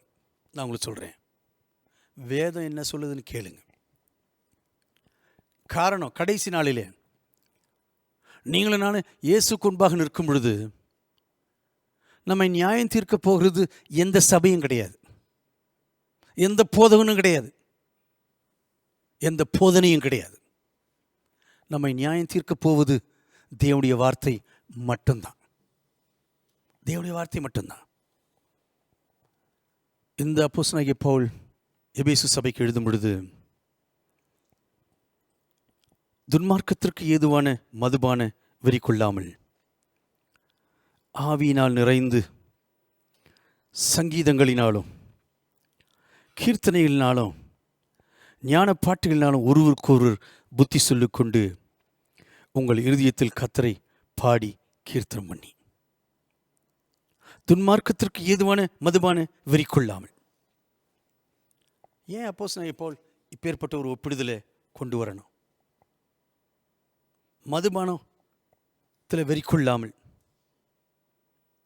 ஆவியினால் நிறைந்திருக்கணும். ஒரு சிலர் நினைப்பாங்க, ஓஹோ, கட்டுப்பாட்டை இழந்து மதுபானத்தில் இருக்கிற மாதிரி எதை நம்ம உளறிட்டு இருக்கணும் போல இருக்கு. அதுதான் பரிசுத்த ஆவியானுடைய நிறைவு. நீங்கள் குடிக்காரன்ட்டு பேசி பாருங்கள், அடுத்த நாள் எல்லாத்தையும் மறந்துடுவான். என்ன நம்ம நினைப்போம், ஒரு சிலர் ரொம்ப அழுதுகிட்டே இருப்பான், நம்ம கூட நினைப்போம் ஆண்டவர் வல்லமையாக கிரியை செய்கிறார் போல இருக்கு அப்படின்னு. அடுத்த நாள் காலையில் போய் பார்த்தீங்கன்னா அவனுக்கு ஒன்றுமே புரியாது. ஒரு முறை ஒரு நண்பனை பார்க்க போனேன் சென்னையில். சாதாரணமாக அதை பேசிகிட்டே இருந்தோம், திடீர்னு ரொம்ப வேசனமான ஒரு காரியத்தை சொல்ல ஆரம்பித்தான். அவன் குடும்பத்தில் அழுதுகிட்டே இருக்கிறான். என்னால் எழுந்து போக முடியல. என் நண்பனோடு போயிருந்தேன். என்னால் எழுந்து போக முடியல. 2 மணி வரைக்கும் அழுகுறான், 3 மணிக்கு அழுகுறான். அப்புறம் 4 மணிக்கு சொன்னேன், சரி அழுவிட்டோம், நாம் போயிடுவோம். நாளை காலையில் வந்து பார்த்தோன்னா, நாளை காலையில் அவனுக்கு ஒன்றுமே தெரியல. அவள் அழுதுதும் தெரியல. ஐயா அவ்வளோ ஃபுல்லு. இவர் எழுதும் பொழுது அப்போஸ்தலனாகிய பவுல் இப்போ ஏற்பட்ட ஒப்பிடுதலை ஏன் அவர் செய்யணும்? ஒருவேளை நாம் கட்டுப்பாட்டை இழந்துடணும், மதுபானத்தில் இருக்கிற ஒரு மனுஷனை போல அப்படின்னு சொல்கிறாரா? இல்லை, நம்முடைய கட்டுப்பாட்டை பரிசுத்த ஆவியினுடைய கரங்களிலே ஒப்படைப்பதை பற்றி எழுதுகிறார். நம்முடைய கட்டுப்பாடு இல்லை, நம்முடைய முழு கட்டுப்பாட்டையும், நம்முடைய வாழ்க்கையினுடைய கட்டுப்பாட்டையும், நம்முடைய குடும்பம், நம்முடைய ஊழியத்தினுடைய எல்லா அதிகாரத்தையும் கட்டுப்பாட்டு பரிசுத்த ஆவியானுடைய கரத்திலே ஒப்படைக்கிறது. ஆண்டவர் சொன்னது, இன்றைக்கு தேவனுடைய வார்த்தை சொல்லுகிறது, நிரப்பப்பட்டு கொண்டே இருங்க. பரிசுத்த ஆவியானவர் ரட்சிக்கப்படுவதற்கு மாத்திரமல்ல, பரிசுத்தமாக்கப்படுவதற்கு மாத்திரமல்ல, ஊழியம் செய்யவும் தேவனுடைய செய்தியை பரப்புவமாய் கொடுக்கப்பட்டது. To save and to serve, for salvation, for sanctification, for serving the people of this world. ரட்சிக்கப்படுவதற்கு, பரிசுத்தமாக்கப்படுவதற்கு, அதே நேரத்தில் ஊழியம் செய்வதற்கு, சேவை செய்வதற்கு. இதற்காக தான் பரிசுத்த ஆவியானவர் கொடுக்கப்பட்டார். அதுதான் இயேசுவானவர் சொன்னது, நீ தாகமாக இருந்தால் நீ என்ன செய்யணும்னா அவரிடத்தில் வா. இயேசுவின் சமூகம், இயேசுனுடைய வல்லமை, அவருடைய உதவியாளராக இருக்கிற இந்த பரிசுத்த ஆவியானுடைய பிரசன்னம், அவருடைய வல்லமை நாம் ஜெபிக்கிற இந்த நேரத்தில் நம்முடைய வாழ்க்கையில் வல்லமையாய் வந்து இறங்கட்டும். எல்லாரும் கண்ணில் மூடி ஜெபிக்க ஆரம்பிப்போம். எல்லாரும் ஜெபிக்க ஆரம்பிக்கலாம். ஒருவேளை உங்களுக்கு தெரியும், பரிசுத்த ஆவியினுடைய நிறைவு இடத்துல கிடையாது.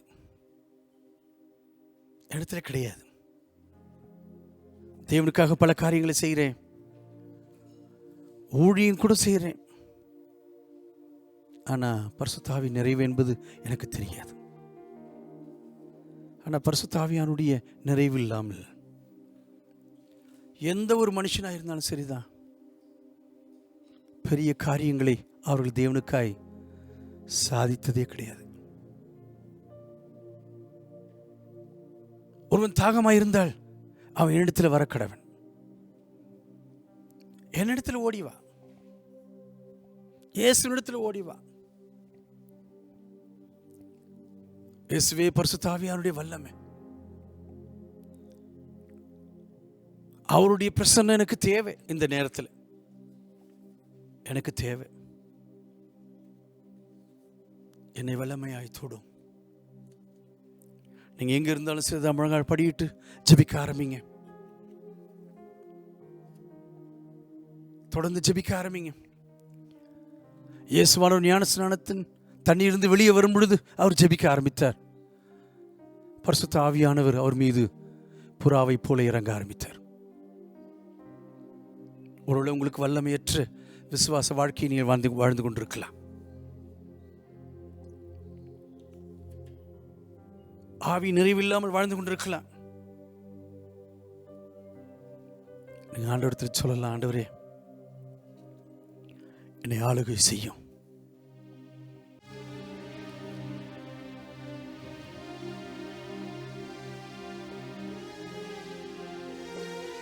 ஆளுகை செய்யும் ஆவியானவரே, ஆளுகை செய்யும் ஆவியானவரே, பலியாய் தந்தேன் பரிசுத்தமானவரே, ஆளுகை செய்யும் ஆவியானவரே, பலியாய் தந்தேன் பரிசுத்தமானவரே, ஆவியானவரே, என் ஆற்றலானவரே,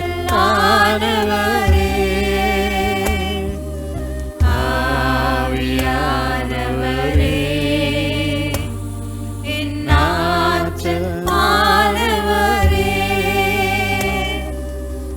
நினைவெல்லாம் உமதாகணும், பேச்செல்லாம் உமதாகணும், நினைவெல்லாம் உமதாகணும், பேச்செல்லாம் உமதாகணும், நாள் முழுதும் வழி நடத்தும், நாள் முழுதும் வழி நடத்தும், உம் விருப்பம் செயல்படுத்தும், உம் விருப்பம் செயல்படுத்தும், ஆளுகை செய்யும் ஆவியானவரே,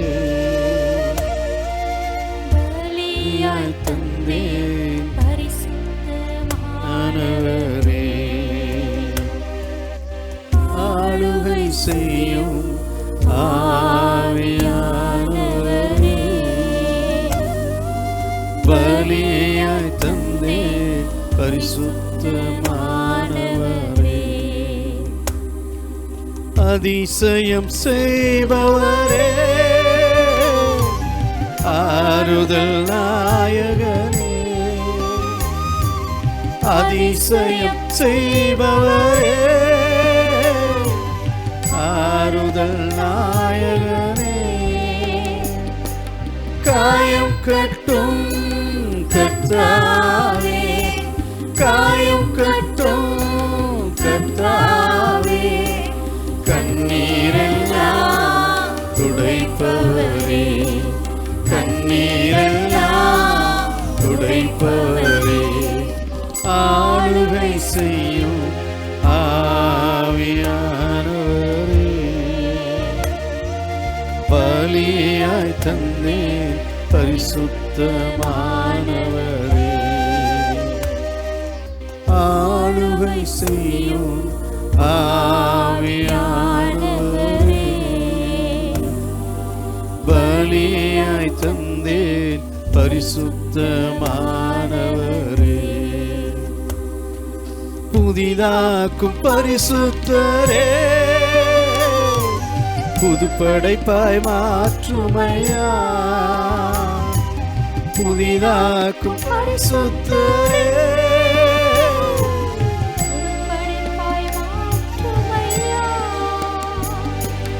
உடைத்து விடும் ஒரு மாற்றும், உடைத்து விடும் ஒரு மாற்றும், பண்படுத்தும் பயன்படுத்தும், பண்படுத்தும் பயன்படுத்தும், ஆளுகை செய்யும் ஆவியானவரே, பலியாய் தந்தேன் பரிசுத்தமானவரே, ஆளுகை செய்யும் ஆவியானவரே, பலியாய் தந்தேன் பரிசுத்தமானவரே, அப்பாவை அறிந்திடணும், வெளிப்பாடு தாருமையா, அப்பாவை அறிந்திடணும், வெளிப்பாடு தாருமையா, மனக்கண்கள் ஒளி பெறணும், மனக்கண்கள் ஒளி பெறணும், மகிமையின் அச்சாரமே, மகிமையின் அச்சாரமே, ஆளுகை செய்யும் ஆவியானவரே, பலியாய் தந்தேன் பரிசுத்தமானவரே, ஆவியை செய்யும்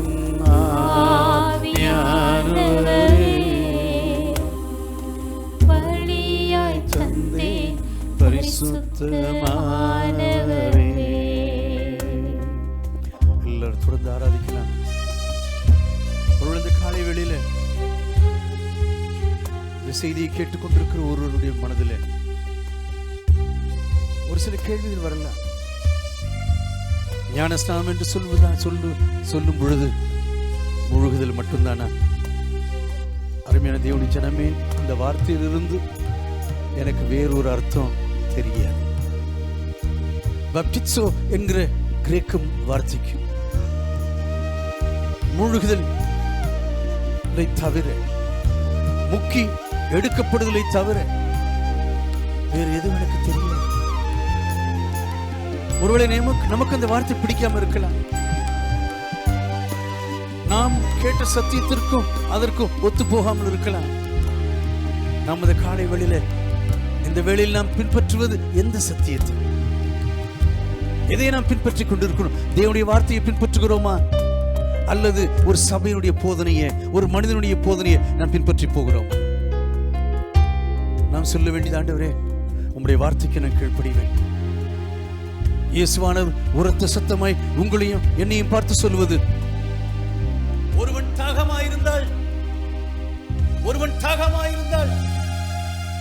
அவன் என்னிடத்துல வரக்கடன். இந்த வேளையில ஒருவேளை ஒரு பெரிய தாகம் உங்களுடைய வாழ்க்கையில் இருக்கணும். பரிசுத்த ஆவியானுடைய நிறைவு எனக்கு வேண்டும். நான் தேவனுக்காக ஊழியம் செய்யணும், தேவனுக்காக எழுந்து பிரகாசிக்கணும், பெரிய காரியங்களை நான் சாதிக்கணும். நீங்கள் ஒரு அப்போஸ்தலனா இருக்கலாம், மூத்த போதகனா இருக்கலாம், ஒரு சாதாரண விசுவாசியா இருக்கலாம், ஆணா இருக்கலாம், பெண்ணா இருக்கலாம், புறஜாதியா இருக்கலாம், யூதனா இருக்கலாம். அதை பற்றி ஆண்டவருக்கு கவலையே கிடையாது. பரிசுத்த ஆவியானவர் எல்லா ஜனங்கள் மீதும் பொழியப்படுவார்.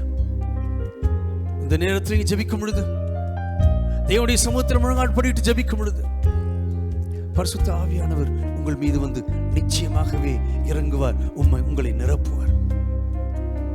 உங்களுக்கு அருகாமையில் இருக்கிற இந்த பரிசுத்த ஆவியானவர் உங்களுக்குள்ளாக ஊற்றப்படும் பொழுது, உங்களுடைய செயல்களும் வார்த்தைகளும் உங்களுடைய குணாதிசயங்களும் நிச்சயமாய் மாறும். அப்படி மாறலன்னா பரிசுத்த ஆவியானவருடைய நிறைவு உங்களுக்குள்ளாக இருக்குதா? அதுதான் கேள்வி. பரிசுத்த ஆவியானவருடைய நிறைவு இருக்கும் பொழுது நிச்சயமாகவே மாறும். தேவன் யாரை வேண்டுமானாலும் பயன்படுத்தலாம் அவருடைய ராஜ்யத்தில். ஆண்டவர் நம்மை படிப்பை பார்த்து, பதவியை பார்த்து, பணத்தை பார்த்து, பின்னணியை பார்த்து, சொத்தை பார்த்து ஆண்டவர் அழைக்கவே கிடையாது. இயேசுடைய சீஷர்கள் அநேகருக்கு, இன்னும் சொல்லப்போனா எல்லாருக்குமே ஒன்றுமே கிடையாது அவங்க கரங்கள். இயேசுவை பின்பற்றின எல்லாமே ஏழையாதான் ஆனா அவரிடத்துல வல்லமை இருந்தது.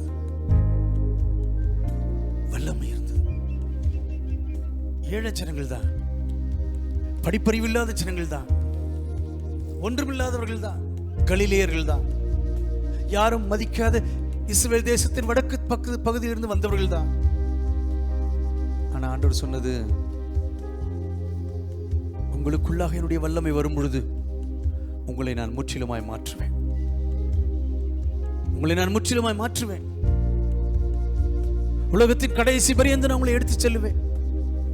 நீங்கள் எனக்கு சாட்சியாக இருப்பீர்கள். உலகத்தின் கடைசி பரியந்தம் நான் உங்களோடு இருப்பேன். உங்களை ஓட வைப்பது, பிரசங்கிக்க வைப்பது, பாட வைப்பது, ஜபிக்க வைப்பது, சாட்சி சொல்ல வைப்பது, சபையை கட்டி எழுப்புவதற்கு தேவையான எல்லாவற்றையும் கொடுப்பது எல்லாமே பரிசுத்த ஆவியானவர் தான். நம்மை நம்ம தாழ்த்துவோம். என்னை நிறையும் என்று சொல்லி தொடர்ந்து ஜெபிக்கலாம். பாடலில் தொடர்ந்து பாடும் பொழுது எல்லாரும் தொடர்ந்து ஆண்டவருடைய சமூகத்தில் முழங்கால் படியிட்டு ஆண்டவரிடத்தில் சொல்லுவோம், உம்முடைய அக்கினி, உம்முடைய வல்லமை எனக்கு தேவை. உம்முடைய பிரசன்னம், உம்முடைய வல்லமை எனக்கு தேவை.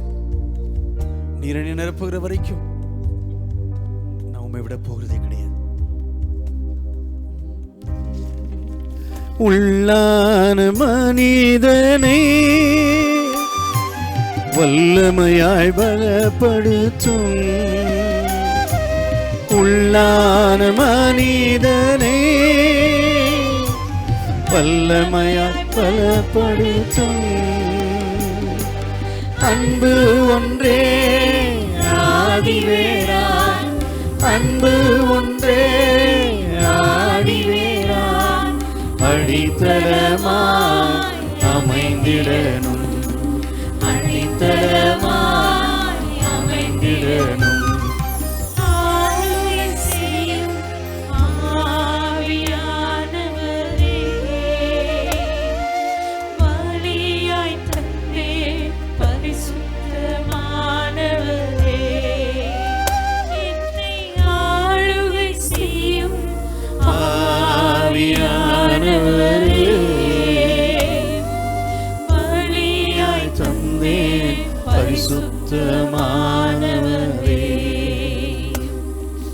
என் இதய பலகையிலே எழுதிடும் உம்மாசே, என் இதய பலகையிலே எழுதிடும் உம்மாசே. மையாளல்ல ஆவியாரே, மையாளல்ல உம் ஆவியாரே எழுதிடுமே ஏங்குகிறேன், எழுதிடுமே ஏங்குகிறேன். ஆளுகை செய்யும் ஆவியானவரே, பலியாய் தந்தேன் பரிசுத்தமானவரே.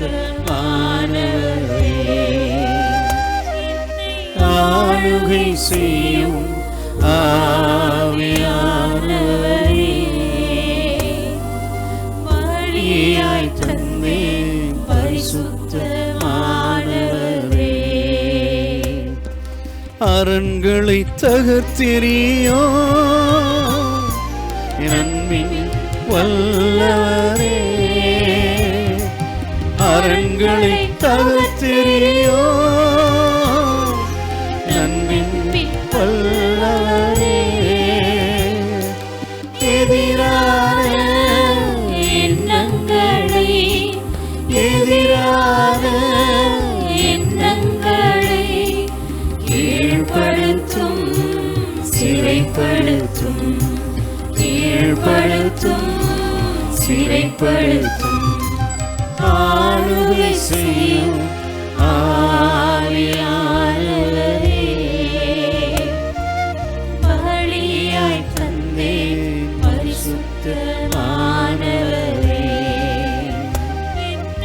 ஆளுகை செய்யும் ஆவியானவரே, பலியாய் தந்தேன் பரிசுத்தமானவரே.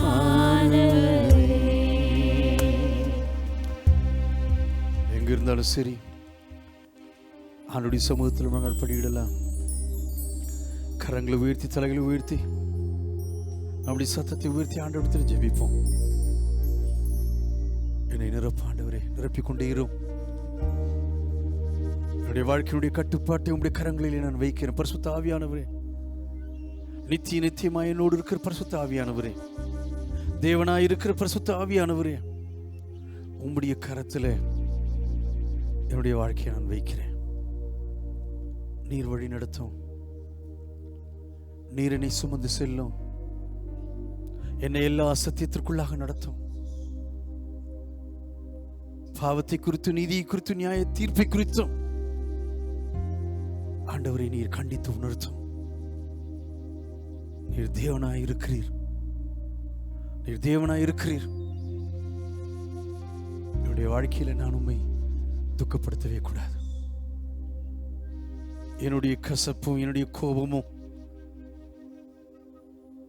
என்னுடைய அடங்கா பிடித்தலாமும் உம்மை காயப்படுத்தவே கூடாது. ஆண்டவரே, நீர் பெரிய காரியங்களை செய்யும். இந்த உலகமானது இயேசுவே தேவன் என்று அறிந்து கொள்ளணும். அவரே வழியும் சத்தியம் ஜீவனமாக இருக்கிறார் என்பதை அறிந்து கொள்ளணும். உம்முடைய ராஜ்யத்தில் நான் எப்படியாவது உமக்காக ஓட விரும்புகிறேன். உம்முடைய ராஜ்யத்தில் நான் எப்படியாவது ஓட ஆரம்பிக்கிறேன். உமக்காக நான் ஊழியம் செய்யணும். ஜனங்கள் சத்தியத்தினால் விடுவிக்கப்படணும். ஜனங்கள் பரிசுத்தாவின் வல்லமையினால் தொடப்படணும். அவர்கள் இருதயத்தை குத்தப்படணும். நான் பேசும் பொழுது, சாட்சியை கொடுக்கும் பொழுது, நான் பாடும் பொழுது, பிரசங்கிக்கும் பொழுது அவருடைய இருதயமானது குத்தப்படணும். ஆண்டவரே, நீங்க தான் உதவி செய்யணும். என்னுடைய வல்லமை போதாது, என்னுடைய நீதி போதாது, என்னுடைய பரிசுத்தம் போதாது. இயேசுவின் நீதி என்னை மூடட்டும்.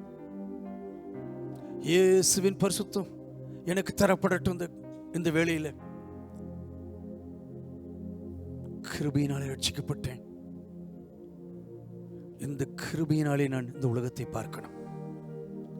இந்த கிருபையின் இரக்கத்தின் கண்களினாலே இந்த உலகத்தை நான் பார்க்கணும். இயேசுவை போல நான் மாறணும். மற்றவர்களை நியாயம் தீர்க்கும்படியா இல்லை, கிருபையின் கண்களினாலே, இரக்கத்தின் கண்களினாலே நான் உம்மை பார்க்கணும். ஜனங்களை பார்க்கணும். அந்த விதமாய் நீரை மாற்றணும்.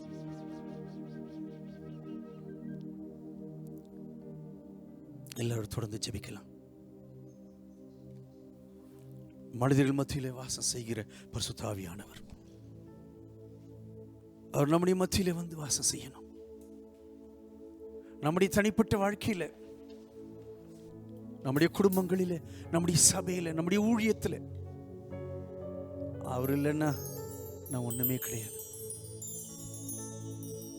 இயேசுவானவர் சொன்னார் இல்லையா, என்ன இல்லாமல் நீங்கள் ஒன்றுமே செய்ய முடியாது. இந்த உதவி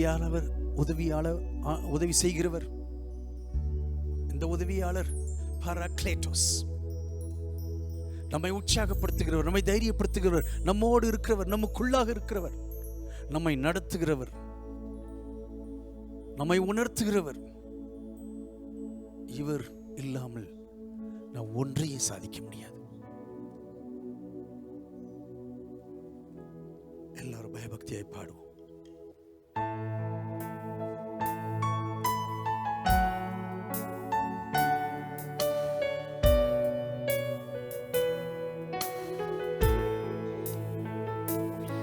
இதோ மனிதர்கள் மத்தியில் வாசம் செய்பவரே, எங்கள் நடுவிலே வசித்திட விரும்பிடும் தெய்வமே. இதோ மனிதர்கள் மத்தியில் வாசம் செய்பவரே, எங்கள் நடுவிலே வசித்திட விரும்பிடும் தெய்வமே. உமக்கு சிங்காசனம் அமைத்திட உம்மை துதிக்கிறோம் இயேசுவே. பரிசுத்த அலங்காரத்துடனே உம்மை தொழுகிறோம் இயேசுவே. உமக்கு சிங்காசனம் அமைத்திட உம்மை துதிக்கிறோம் இயேசுவே. பரிசுத்த அலங்காரத்துடனே உம்மை தொழுகிறோம் இயேசுவே. எங்கள் மத்தியில் உலாவிடும், எங்களோடென்றும் வாசம் செய்யும். எங்கள் மத்தியில் உலாவிடும், எங்களோடென்றும் வாசம் செய்யும். எங்கள் மத்தியில் உலாவிடும், வாசம் செய்யும். எல்லாரும் ஜெபத்தோடு பாடும். எங்கள் மத்தியில் உலாவிடும், எங்களோடென்றும் வாசம் செய்யும். எல்லாரும் ஜெபிக்கலாம்.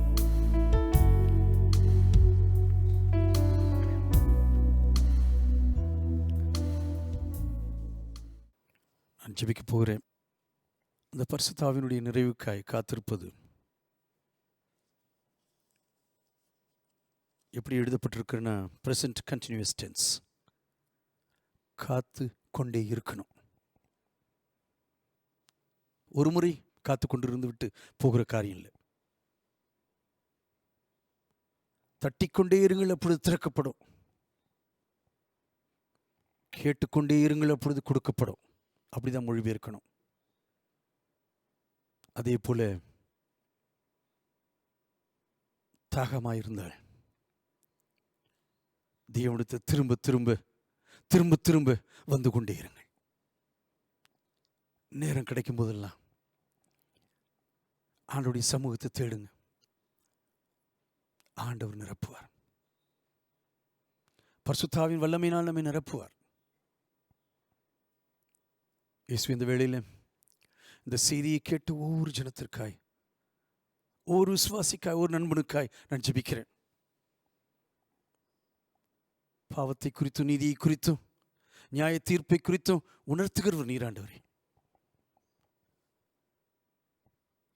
இயேசுவை பார்க்கும்படியாய் எங்களுடைய மனக்கண்களை திறக்கிறவர் நீர். இந்த வேளையில் நீர் எங்களோடு பேசினீர். ஆவியின் நிறைவில்லாத ஊழியமாய் இருக்க முடியாது. ஆவியின் நிறைவில்லாத ஊழியத்தில் எந்த அதிசயங்களும் எந்த அற்புதங்களும் நடக்காது ஆண்டவரே. எங்களுடைய ஞானத்தினால் எந்த ஒரு மனுஷனும் ரட்சிக்கப்பட மாட்டான். எங்களுடைய பின்னணியினால், எங்களுடைய படிப்பினால எந்த மனுஷனையும் என்னால் மாற்ற முடியாது. ஆனால் உம்முடைய ஆவியானவர் இருதயங்களை மாற்ற முடியும். எங்களுடைய குணாதிசயங்களை மாற்ற முடியும். எங்களுடைய செயல்களை, எங்களுடைய பேச்சை மாற்ற முடியும். இந்த வேளையில் சபையாய் நாங்கள் கேட்கிறோம், எங்களை முற்றிலுமாய் நீர் மாற்றும். இந்த ஊரடங்கு சட்டத்தின் கீழாக நான் வாழ்ந்தாலும் சரிதான், நீர் கொடுக்கிற அந்த நேரத்தை உம்முடைய சமூகத்தில் செலவிடவும், உம்முடைய ஆவியினால் நிரப்பப்படவும் நீர் எங்களுக்கு உதவி செய்யும். இந்த ஊரடங்கு சட்டத்திற்கு பிற்பாடு உம்முடைய ஜனங்கள், விசுவாசிகள், சபைகள் இன்னும் அதிகமான வல்லமையோடு, இன்னும் அதிகமான அபிஷேகத்தோடு, ஆவியின் நிறைவோடு உமக்காக ஊழியம் செய்ய நீர் அவர்களை தயார் செய்து கொண்டிருக்கிறபடியால் உமக்கு ஸ்தோத்திரம். செய்ய போகிறதற்காய் ஸ்தோத்திரம் ஆண்டவரே. ஒவ்வொரு நீர் நிரப்பும். பிள்ளைகளையும், வாலிபர்களையும், வயதானவர்களையும், ஆண்களையும், பெண்களையும், அவர்கள் யாராயிருந்தாலும் சரி, ஊழியக்காரர்களையும், விசுவாசிகளையும் நீர் நிரப்பும். நீர் நிரப்பும். பிதாவாகிய தேவனுடைய அன்பும், இயேசு கிறிஸ்துவுடைய கிருபையும், பரிசுத்த ஆவியானுடைய ஐக்கியமும், அவருடைய நிறைவும் இன்றைக்கு நாளைக்கு நான் திரும்பி ஒருவரை சந்திக்கும் வரை நம் அனைவருடன் இருக்க கிடவதாக. எல்லாரும் சேர்ந்து சொல்லுவோம். என் ஆத்மாவே கர்த்தரை ஸ்தோத்திரி, என் முழு உள்ளமே அவருடைய பரிசுத்த நாமத்தை ஸ்தோத்திரி. என் ஆத்மாவே கர்த்தரை ஸ்தோத்திரி, அவர் செய்த சகல உபகாரங்களையும் மறவாதே. ஆமென். உங்கள் அனைவருக்குரிய வாழ்த்துக்கள், ஸ்தோத்திரங்கள். தேவங்களை ஆசீர்வதிக்கட்டும். God bless you. Bye. அதிசயமாய் தாங்கும் தேவ பிரசன்னம் என்ன நடந்தால் எதிர்கொள்ளுவோம்.